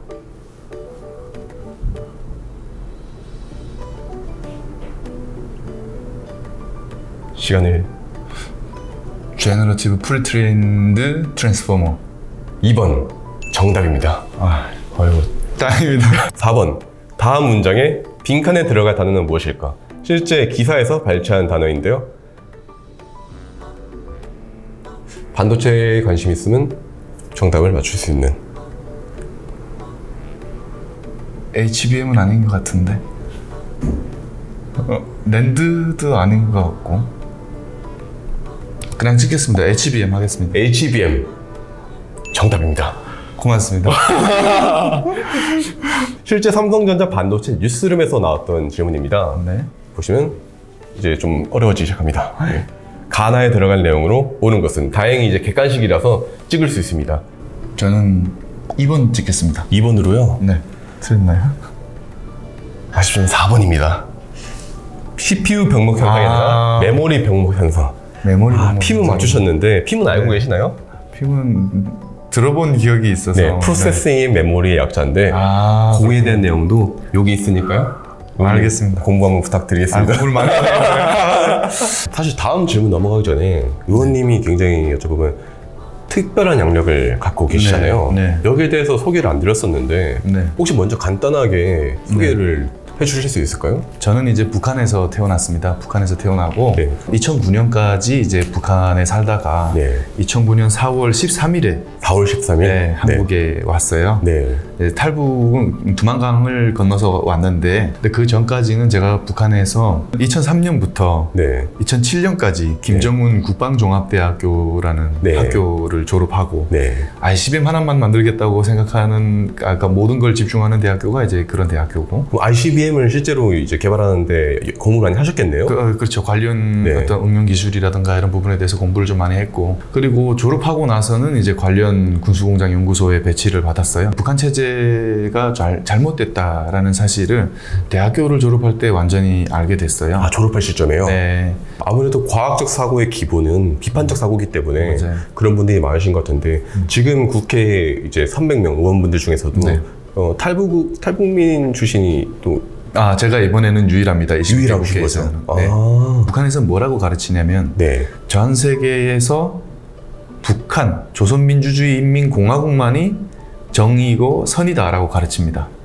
과학에선 절대로 그런 거 없잖아요. 없죠. 네. 절대 있을 수 없는 일이고 전 세계에서 정말 1%가 안 되는 북한만이 정의고 선이다 그러면 어떤 물질이 50% 이상이 뭔가 불순물이 섞이면 그 물질의 본연의 특성을 잃어버리잖아요. 네. 그러면 이렇게 생각해 봤을 때는 아 그러면 세상은 악이 맞는 거지라는 생각이 들 수 있잖아요. 그게 원래 맞는 거잖아요. 네. 적어도 많은 그 나라들이 선이고 정의일 수도 있겠다라는 생각을 하게 된 거죠. 반대로. 반대로 생각했을 때. 네. 아. 그렇게 생각했을 때 북한이 그토록 그 증오화는 네. 미국과 대한민국은 그 오히려 반대로 반대편에 보면. 있을 거다라는 생각을 하게 된 거죠. 그 전에는 우리나라랑 뭐 미국이 대한민국과 미국이 네. 굉장히 못 살 것이라고 인지를 하셨어요. 그렇죠. 예. 아, 굉장히 못 살고 한국의 뭐 드라마도 좀 보긴 했었고. 어떤 드라마 보셨어요? 그 형사라는 드라마인데 형사요? 예, 모르시죠? 네. SBS인가에서 나온 시트콤이에요. 네. 아, 이게 진짜 사람 사는 세상이다. 자유롭게 말할 수 있고. 네, 그 살아가는 어떤 사람들의 생활 그 어떤 환경들이 그대로 나오는 거니까. 그리고 사람들이 생각하고 그 말하는 것도 그렇고 그 삶의 그 모습들이 아 이게 진정으로 사람 사는 세상이다라는 걸 느끼게 됐고 K-pop 이런 것들을 이제 한 300곡 정도를 얻어서 또 들었어요. 그것도 잠을 안 자고 다 들었어요. 너무 다르구나 북한이랑. 그렇죠. 아 이게 그래 이 음악도 어떻게 보면은 사람 사는 모습을 표현하는 음악이다라고 저는 본 거죠. 컨텐츠임이 생각보다 굉장히 좀 상당한. 엄청나죠. 그 북한에서 이제 처음 자라셨으니까 네. 어찌 보면 중국은 그래도 북한의 우방국이라고 봐도 무방할까요? 이 좀 애매한 네, 관계예요. 이게 어떤 북중 관계는 어떤 순망치한의 관계라고 하지 않습니까? 네. 근데 이 균형이 네. 중국 쪽으로 기울어져 있는 거죠. 그래서 중국이 일방적으로 북한을 보호해주거나 지원해주는 그런 상태입니다. 근데 북한 입장에서는 고마워해야 되겠죠? 네. 근데 고마워하지 않아요. 왜냐하면 자격지심이 있어요. 김씨 일가의 입장에서는 자격지심을 가지고 있는 거예요, 중국에. 그래서 굉장히 싫어해요, 중국을. 그리고 도와주다 보니까 일부 약간 내정 간섭을 하려고 하는 경향도 있어요. 그래서 싫어해요. 근데 둘이 싫어하지만 뗄래야 뗄 수 없는 관계다라는 거죠. 지정학적으로. 북한 평양 그것도 김정은 국방대학이 갈 정도면 네. 상당히 좀 엘리트셨을 것 같고 네. 그 이후로 이제 북한에서 일을 하셨잖아요. 네. 그 신뢰가 안 된다면 북한에서 받았던 그때 월급이 얼마 정도? 북한은 사실상 네. 월급이 의미가 없는 나라입니다. 무슨 말이죠? 월급 일명. 월급을 받아봤자 네. 그걸로 뭐 그 한 달치 월급으로 한 달치 식량을 살 수가 없어요. 무슨 말이죠? 어떻게 그게 그게 뭐냐면 인플레이션이 와 있나? 인플레이션이 아니라 네. 국가에서 주는 돈이 없다라는 거죠. 대신에 배급이라는 걸 해요. 돈을 안 주고 배급을 한다. 네, 쌀 같은 거 이렇게 식료품을 제공을 하는 거죠, 배급제로. 네. 근데 이 배급제가 저는 군수 분야에 있었으니까 네. 먹고 살기에 뭐 나쁘지 않을 정도의 배급을 받는 거예요. 근데 민간 분야에 있으면 아예 이 배급마저도 없어요. 그래서 사람들이 다 시장에 의존해서 살아요. 시장에서 장사하거나 땅에서 농사를 짓거나 이런 걸로 살지 국가가 제공해 주는 걸로 살지 못하는 거예요. 이럴 때면 이제 의원님께서는 너무 열심히 일하셔가지고 네. A 자동차를 구입하고 싶은데 이거를 주는 게 아니라 뭐 적당한 B 자동차, C 자동차. A 자동차가 아니라 장난감 자동차 뭐 피규어도 못 주는 거예요. 자동차는 꿈도 꿀 수가 없죠. 자동차는 김씨 일가가 네. 자기 정권에 충성하는 사람에게 선물로 준 선물 정치의 하나의 수단일 뿐이에요. 또 뭐 벤츠 같은 거 주나요? 그렇죠. 벤츠나 혹은 과거에는 네. 뭐 볼보도 주고 뭐 네. 그랬었는데 자동차를 탄다 그러면 신분이 다르다고 생각하시면 돼요. 그러면 이제 우리나라에 대한민국에 넘어오셔서 자본주의를 처음에 경험하셨잖아요. 네. 뭐가 제일 놀라우셨어요? 자본주의는 민심이 각박하다고 배웠어요. 네. 근데 실제 제가 대한민국에 왔는데 그렇게 민심이 각박하다고 배웠던 자본주의가 너무 따뜻한 사람들이 많은 거예요. 그리고 우리 공동체를 사랑해서 우리 공동체에 도움이 되는 사람들을 품고 도와주려고 하는 그런 따뜻한 마음을 가진 사람들, 우리 국가 발전을 위해서 애쓰는 사람들, 이런 분들을 보면서 그런 생각이 들더라고요. 만약에 과거에 김일성이나 혹은 뭐 레닌, 네. 뭐 이런 사람들이 그 사람들이 꿈꿨던 공산주의라는 사회가 어쩌면 이런 사회가 아닐까? 모든 게 풍요롭고 우리 사회에 따뜻한 사람들이 있어서 서로 돕고 하는 그 모습. 김일성이 공산주의를 하겠다고 하면서 줄구장창 했던 말이 그겁니다. 이 밥에 고깃국 먹게 해주겠다. 우리 매일 먹고 살잖아요. 네. 근데 제가 처음 한국에 왔을 때 아까 느꼈던 게 따뜻함이었다고 했잖아요. 네. 근데 요즘 우리 사회에 그 따뜻함이 사라져가고 있는 것 같아가지고 좀 마음이 아프시고. 네. 그럼 이제 본격적으로 제가 질문 드릴 건데요. 네. 첫 번째 질문 굉장히 좀 예민한 주제죠. 네. R&D가 예산 삭감이 이루어졌어요. 네. 여기에 대해서 많은 연구자분들께서 불만이 있으셨는데 네. 의원님께서는 현 정부의 R&D 예산 삭감 어찌 보면 여당이라서 좀 어려우신 부분도 있겠지만 솔직하게 어떻게 바라보셨을까요? 먼저 대표님께서 아시겠지만 제가 불과 3개월 전까지만 해도 연구 네. 현장에 있었던 사람이지 않습니까? 저도. 네. 그래서 사실 그 이번 R&D 예산 삭감으로 인한 어떤 연구 현장의 분위기라든가 어려움 네. 이런 것들에 대해서는 제가 잘 알고 있습니다. 네. 그 정부와 연구 현장 간의 어떤 소통, 의견 수렴 네. 내지는 또 이로 인해서 발생할 수 있는 후폭풍에 대한 네. 고려가 좀 많이 부족했다라는 고려가 생각, 부족했다? 네, 고려가 네. 부족했다라는 생각이 있습니다. 그래서 다만 이제 저도 15년간 이제 연구 현장에 있었던 사람으로서 본다면 경험에 따르면 우리 R&D 시스템에 비효율이 있는 것도 분명하다. 존재하는 것도 비효율이 존재하는 것도 사실인데 그럼에도 불구하고 어떤 R&D 예산 삭감을 진행하는 데서 있었던 어떤 절차적인 문제점들에 대한 면죄부가 될 수는 없다라고 저는 보고 있어요. 소통이 부족했다. 의견 수렴, 우리 이공계 연구자들과 관련자들에 대한 그들과의 어떤 충분한 의견 수렴이 이루어지지 않았다. 그리고 이로 인해서 발생할 수 있는 그 후유증 혹은 뭐 부작용 이런 것들에 대한 고려가 좀 충분히 좀 디테일하게 있지 못했고 네. 좀 일괄적인 삭감으로 인해서 어려움이 좀 뭐랄까 부작용이 많았다라고 좀 말씀드릴게요. 이제 현재 과학기술 정책 중에서 지금까지 의원님 보셨을 때 네. 가장 부족한 점이 뭐라고 보세요? 우리나라 연구과제 평가 시스템이 좀 문제라고 저는 보고 있어요. 아, 평가 시스템이요? 네. 네. 평가 시스템이 문제라고 보고 있는데 그게 가장 큰 부분이라고 보고 있어요. 근데 이게 사실 연구성과 평가법이 네. 20년 전에 최초로 제정이 됐어요. 네. 문제가 뭐냐면 기존에 우리가 만들었던 연구성과 평가 시스템은 패스트 팔로워에게 적합한 시스템이었던 거예요. 패스트 팔로워에게? 네, 패스트 팔로워에게. 근데 이게 이제는 우리가 이제 퍼스트 무버로 가야 되는 상황이지 않습니까? 네. 여기에는 적합하지 않다라는 겁니다. 아. 우리 이제 우리나라의 과제 목표 달성률이 얼마인지 높죠. 아시죠? 네, 되게 높죠. 99% 정도 되잖아요. 네. 그런데 우리나라의 연구과제 성공률이 99%라는 말은 그만큼 도전적인 연구를 안 한다는 얘기가 되겠습니다. 미국은 과제 성공률이 20%, 낮죠. 네. 이스라엘은 30%. 근데 심지어 이스라엘은 30%가 넘어가면 감사를 받는데요. 도전적인 과제를 한 게 아니다라고 네. 보는 거죠. 과거에 우리나라 국방과학연구소 ADD에서 네. 차세대 무인정찰기를 개발하고 있었던 일이 있었어요. 네. 근데 그것을 이제 프로젝트가 진행이 되어 오다가 2016년인가에 최초로 프로토타입 시제기를 만들어서 띄웠어요. 근데 이게 뜨자마자 바로 추락해가지고 그 기체가 완파됐거든요. 네. 이 완파됐는데 이 기체 제작에 들어간 비용이 한 67억 원이래요. 근데 방위사업청이 이거에 대한 책임을 물어가지고 손해배상을 청구를 했는데 이건 누구한테 한지 아세요? 누구한테 했죠? 그 연구개발에 참가했던 젊은 박사급 연구자들에게 5명에게 물렸어요. 첫 번째가 이제 평가 시스템 문제고 이런 것들을 또 개선하면서도 지금 망가진 우리 이공계 생태계를 개선하기 위해서 이공계 인력들, 우수한 이공계 인력들을 키워내고 또 좋은 R&D 환경을 만들고 이런 것들을 해야 된다라고 보고 있습니다. 다음 질문으로요. 네. 한국의 R&D 투자가 2020년 기준으로 94조 원, 세계 5위예요. 네. 그럼에도 불구하고 노벨 과학상은 0명이죠. 여기에 대해서 비판을 하는 국민분들이 굉장히 좀 많으세요.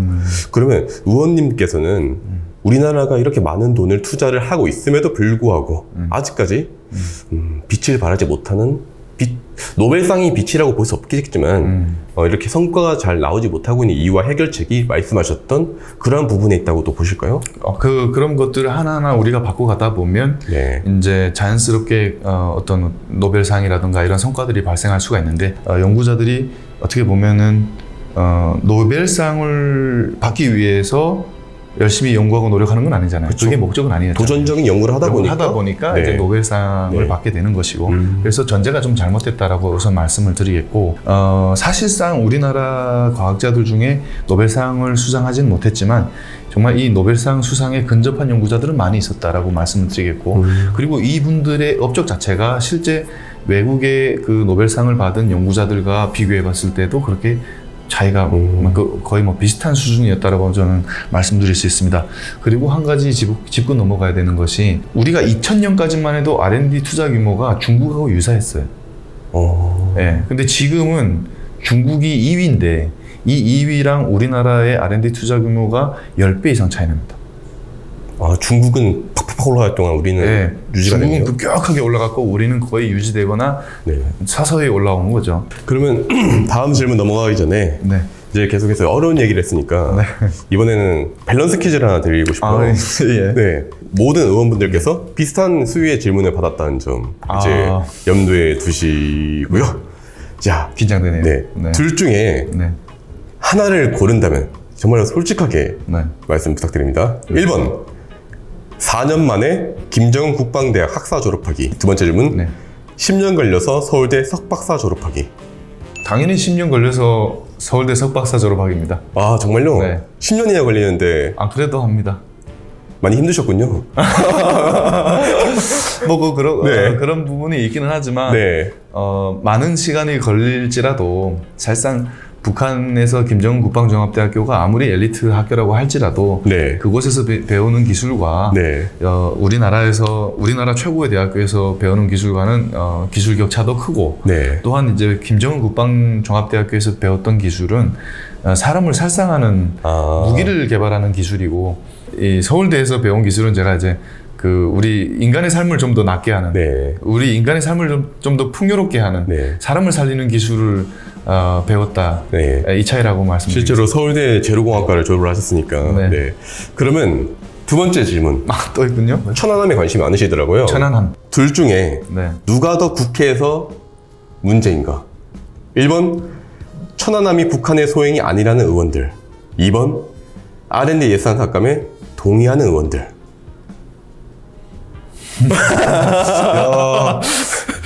저는 1번 찍겠습니다. 1번이요? 네. 이유가 뭐죠? 1번은 네. 우리 자유민주주의 체제에 직접적인 위해를 가할 수 있는 위험 요소가 있다고 보기 때문에 그렇습니다. 우리가 R&D 예산으로 인해서 잠시 어려움을 겪을 수는 있지만 우리 자유민주주의 체제가 손상을 입는다면 영원히 회복되지 못할 것이라 생각하기 때문에 1번 하겠습니다. 네. 그럼 마지막 밸런스 질문인데요. 의원님께서는 이제 현대제철에서 근무를 하셨던 걸로 알고 있는데 고전에 삼성전자라든가 이런 데서 떨어지면서 야, 대한민국 취업은 쉽지 않구나라는 걸 몸소 느끼셨다고 제가 들었습니다. 네. 그 다음에 이제 그런 이제 글도 봤거든요. 네. 대한민국 대학원생이 결혼 시장에서 가장 좀 아래에 있다. 이런 말씀도 하시고 경제적인 어려움도 많이 호소를 하셨는데 세 번째 질문. 만약에 다시 태어난다면 1번 서울대 의대 졸업 후에 세후 연 10억 버는 의사 되기. 2번 서울대 공대 졸업 후 국회의원 되기. 이것도 쉽지 않네요. 2번 하겠습니다. 2번이요? 네. 왜요? 10억이나 버는데 세금 다 떼고. 2번에서 네. 다시 국회의원이 돼서 네. 우리나라 이공계가 네. 더 이상 의사보다 돈을 더 못 번다, 돈을 벌지 못한다라는 인식을 바꿔서 정말 대한민국이 과학기술 강국으로 거듭날 수 있도록 한번 제가 의사보다 이공계가 돈을 못 번다라는 인식을 바꿔서 네. 이공계에도 정말 더 많은 사다리를 낳아서 네. 우리 이공계인들도 엘리트라고 인식될 수 있는 그런 사회적 환경을 조성하는 일에 한번 제가 정치인으로서 다시 한번 역할을 해보겠다. 네. 라는 말씀드리겠습니다. 알겠습니다. 네. 그러면 네 번째 질문으로 이제 다시 돌아올게요. 네. 네이처 인덱스에 따르면 아까 중국 말씀을 많이 해주셨는데 중국이 그렇게 연구개발비를 많이 이제 쏟아부음으로써 기어코 자연과학에서 미국을 제치고 세계 1위를 달성을 했습니다. 어찌 보면 지금 반도체부터 2차 전지, 미중 갈등이 역사상 유례없는 최고조에 이른 상황이라고 볼 수 있을 것 같은데 네. 지금 상황에서 대한민국은 어떤 자세를 취하면 좋을까요? 대부분의 뭐 어떤 네이처나 사이언스와 같은 유명 저널들의 좋은 논문들의 일저자가 네. 중국인이 차지하고 있는 부분이 너무 많죠. 너무 많더라고요. 그때 이제 약간 과도기였어요. 네. 근데 대신에 코레스판딩 오서는 서양인이었습니다.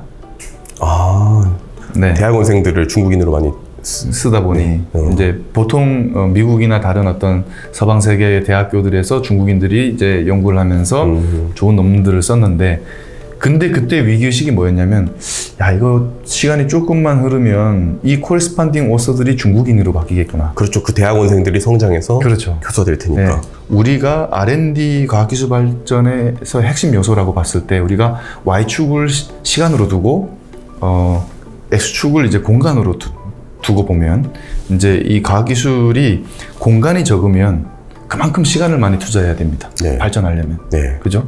영국, 프랑스, 독일, 일본, 우리나라까지 다 그렇습니다. 네. 미국은 좀 우리보다는 공간이 넓죠. 어떻게 공간이라는 보면 게 물리적인 인구수와 자원이 되겠어요. 자원이요? 네. 인구수와 이제 R&D 예산 지원 이런 네. 것이 되겠죠. 그래서 미국은 우리보다는 사실 공간이 커요.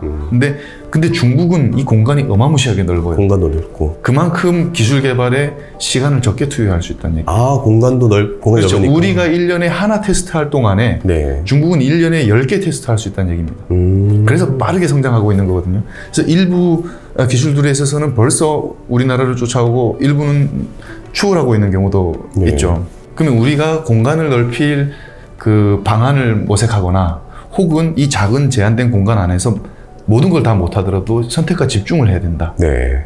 저는 그렇게 보고 있습니다. 선택과 네. 집중을 해야 된다? 네. 그러면 이게 미국이랑 중국이 갈등이 있잖아요. 네. 미국은 우리나라한테 네. 너희 뭐 중국 편 들지 마. 우리랑 같이 일해. 네. 중국은 우리한테 자꾸 그러면 우리 너희 거 안 사준다. 이런 상황이잖아요. 네. 이게 참 외교적으로 어려운 문제이기도 한 것 같은데 네. 우리는 누구 편을 들어야 될까요? 한쪽 편을 들 수는 없겠지만 어떤 자세를 취하면 좀 더 좋을까요? 서방 세계 주도의 어떤 그 연합에 네. 서는 게 맞다라고 보고 있습니다. 왜냐하면 미국도 두려워하지만 네. 우리도 너무 두려운 겁니다. 제가 제조업 현장에 있으면서 느꼈던 게 뭐냐면 가격 경쟁력으로 중국을 이기기가 어렵습니다. 그렇죠. 그리고 품질도 과거에는 중국 제품의 품질이 열악해서 안 썼단 말이죠. 근데 이게 불과 몇 년 사이에 품질까지 따라 올라오니까 아주 저가의 중국의 제품을 쓰지 않을 도리가 없는 거예요. 우리나라가 제조업을 하고 있는데 이 제조업 중에서 제조업들에서 사용하는 원재료들이 상당 부분 중국에서 들어오고 있어요. 이걸 이길 수가 없습니다. 그러면 이제 원재료를 중국에 그 과의존하게 되는 상황이 발생할 수 있는데 이렇게 되면 중국이 시장을 그러니까 시장을 뭐랄까 다 잠식하게 되면 그때부터 가격을 올리는 거예요. 그러면 여기에 전적으로 의존하고 있던 어떤 밸류 체인에 문제도 생기고, 그럼 그 제품을 안 쓸 수도 없고, 그리고 전적으로 의존하는 그런 어떤 자원 안보라든지 뭐 또 원재료 안보 이런 문제가 발생할 수 있기 때문에 미국 주도의 네. 어떤 대중국 견제 전략에 동참하는 것이 저는 필요하다라고 보고 있습니다. 과거에 중국이 우리나라 자동차 회사 네. 쌍용을 인수했었잖아요. 네. 그랬다가 기술 다 빼먹고 뱉었습니다. 네. 네. 이런 식이에요. 그리고 현대자동차가 중국에 진출을 했어요. 네. 안 팔려요. 철수하고 있습니다. 네. 제조 라인들도 엄청 많이 접고 이제 폐쇄했어요. 매각도 했고. 네. 사실 네. 미국은 자신이 있죠. 자신은 있지만 그래도 저 정도로 무섭게 치고 올라오는 것은 감당하기가 어렵죠. 미국도. 왜냐하면 이 공간이 압도적으로 차이가 많이 나지 않습니까? 네. 미국 인구와 중국의 인구를 네. 비교를 하면. 근데 실제 R&D 예산 규모도 거의 이제 미국과 동일한 수준까지 올라온 거거든요. 예. 미국 입장에서도 사실 그렇게 말은 하면서도 미국이 개발한 기술로 미국을 이길 수 있을 거라 생각하지 말라라고 말하기는 하겠지만 그래도 엄청난 위기의식을 느낄 거다라는 전 생각을 해보게 됩니다. 그럼 선택과 집중을 마침 얘기를 해주셨으니까 모든 분야가 사실 중요하겠지만 네. 어떤 분야에 특히 관심을 갖고 있고 어떤 분야에 선택과 집중을 하면 특히 좋을까요? 개인적으로 현 정부가 윤석열 정부가 추진하고 있는 12대 전략 기술하고 네. 3대 게임 체인저 육성 네. 이런 것들이 상당히 잘 선택한 어떤 뭐랄까 선택이다라고 보고 있고 여기에 집중한다면 우리 대한민국의 어떤 제조업 기반의 장점을 살리면서도 미래의 먹거리를 확보할 수 있는 이런 분야라고 보고 있는데 이 중에서도 저는 그 3대 게임 체인저에 속하는 AI와 반도체 그리고 차세대 원자력 이것에 좀 많은 관심이 있어요. 네. 그러면 네. 마지막 질문으로 네. 따뜻함이 사라져가고 있다라고 네. 말씀을 해주셨는데 네. 그럼 초선 의원으로서 네. 앞으로 어떻게 과학기술계를 바꾸고 싶고 사회를 이제 좀 따뜻하게 만들고 싶으실까요? 좀 포부를 밝혀주시면 좋을 것 같습니다. 우선 말씀을 드리면 저라는 한 사람이 네. 저라는 한 사람의 국회의원이 과학기술계 전체를 바꾼다고 말하는 것은 좀 과한 부분이 있다라고 생각을 네. 하고 있어요. 어쨌든 제가 바꾼다기보다는 네. 좀 이공계 출신 국회의원으로서 이공계 인재들이 좀 더 연구하기 좋은 그런 어떤 그 R&D 생태계, 이공계 생태계를 만들고 싶다라는 말씀을 드리고 싶고, 그래서 이공계 인재들이 사회 진출을 돕고 이 사람들이 더 많은 목소리를 내서 주도적으로 우리나라 과학기술계를 이끌어갈 수 있는 그런 환경을 좀 만드는 데 기여하고 싶다라고 말씀드릴게요. 그리고 뭐 마지막으로 한 가지 말씀을 드린다면 우리가 지금 요새 그 로보틱스가 굉장히 하드가 아닙니까? 이 보스턴 다이나믹스가 과거에 미국 방부의 의뢰를 받아서 사적 보행 로봇, 전투 지원 로봇을 개발하고 있었어요. 근데 그 최초 버전이 뭐였냐면 다 유압 장치로 작동하는 거였어요. 유압 장치로요? 네. 네. 그래서 보스턴 다이나믹스가 과제를 진행하면서 여러 이제 그 어떤 기업들의 이제 프로젝트를 나눠줬어요. 프로젝트를 나눠줬는데 그 중에 한 사람이 되게 젊은 연구자가 계속해서 손을 들어요. 저 유압 장치로 하게 되면 한계가 있다. 장비가 무겁고 이게 한계가 있으니까 나는 모터로 하겠다라고 자꾸 손을 들었던 거예요. 근데 그 당시에는 아무도 모터는 진짜 말도 안 되는 얘기다라고 했던 거예요. 근데 그때 그 과제를 총괄하던 책임자가 그 친구의 그 열정 때문에 그냥 조금 연구비를 주었대요. 근데 그 연구비를 받아가지고 1차 연구를 수행하고 과제 평가를 하는 때가 다가왔는데, 전날 이 사람이 그 로봇을 자기가 만든 걸 모터를 달아서 만든 로봇을 시험 주행을 하다가 잘 달리다가 중간에 불나가지고 완전 파손돼요. 그래서 평가를 하러 왔는데 로봇이 없는 거예요. 그러니까 이 친구가 어떻게 할까 하다가 그 찍었던 영상을 보여준 거예요. 아, 내가 진짜 잘 만들었는데 이렇게 잘 달리다가 끝에 터졌다, 미안하다 하니까 연구과제 책임자가 이렇게 보다 보니까 터지기 전까지는 잘 달린다. 잘 달리는 거예요. 동력을 만들어내는 거예요. 네. 그래서 이거는 모터 때문에 문제가 아닌 것 같고 다른 문제인 것 같으니까 한 번 더 해보라고 해서 또 줘요. 그래서 몇 번을 하다 보니까 나중에 완성체 로봇이 나오는데 지금은 다 모터를 바뀌었습니다. 아, 정말요? 네. 유압이 아니라 모터로? 모터로 다 바뀌었습니다. 아, 지금은 모터가 답이다라는 네.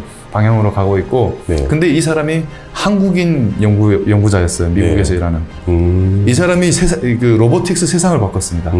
근데 이게 가능했던 이유가 실패하더라도 말도 안 되는 거라 하더라도 지원했던 그 R&D 지원이 있었기 때문이라는 거죠. 네. 저도 우리나라에 그런 어떤 R&D 생태계를 만들고 싶다. 좀 열정 있는 분들이 실패를 하더라도 계속해서 도전할 수 있는 네. 그런 토양을 만들고 싶다. 네, 맞습니다. 그럼 좋은 말씀 감사드리고 앞으로도 이제 활발한 전개 활동, 과학기술인들을 위해서 네. 많은 활동 한번 부탁드리겠습니다. 고맙습니다. 네, 감사합니다. 고맙습니다. 잘 부탁드리겠습니다. 많은 홍보 부탁드리겠습니다.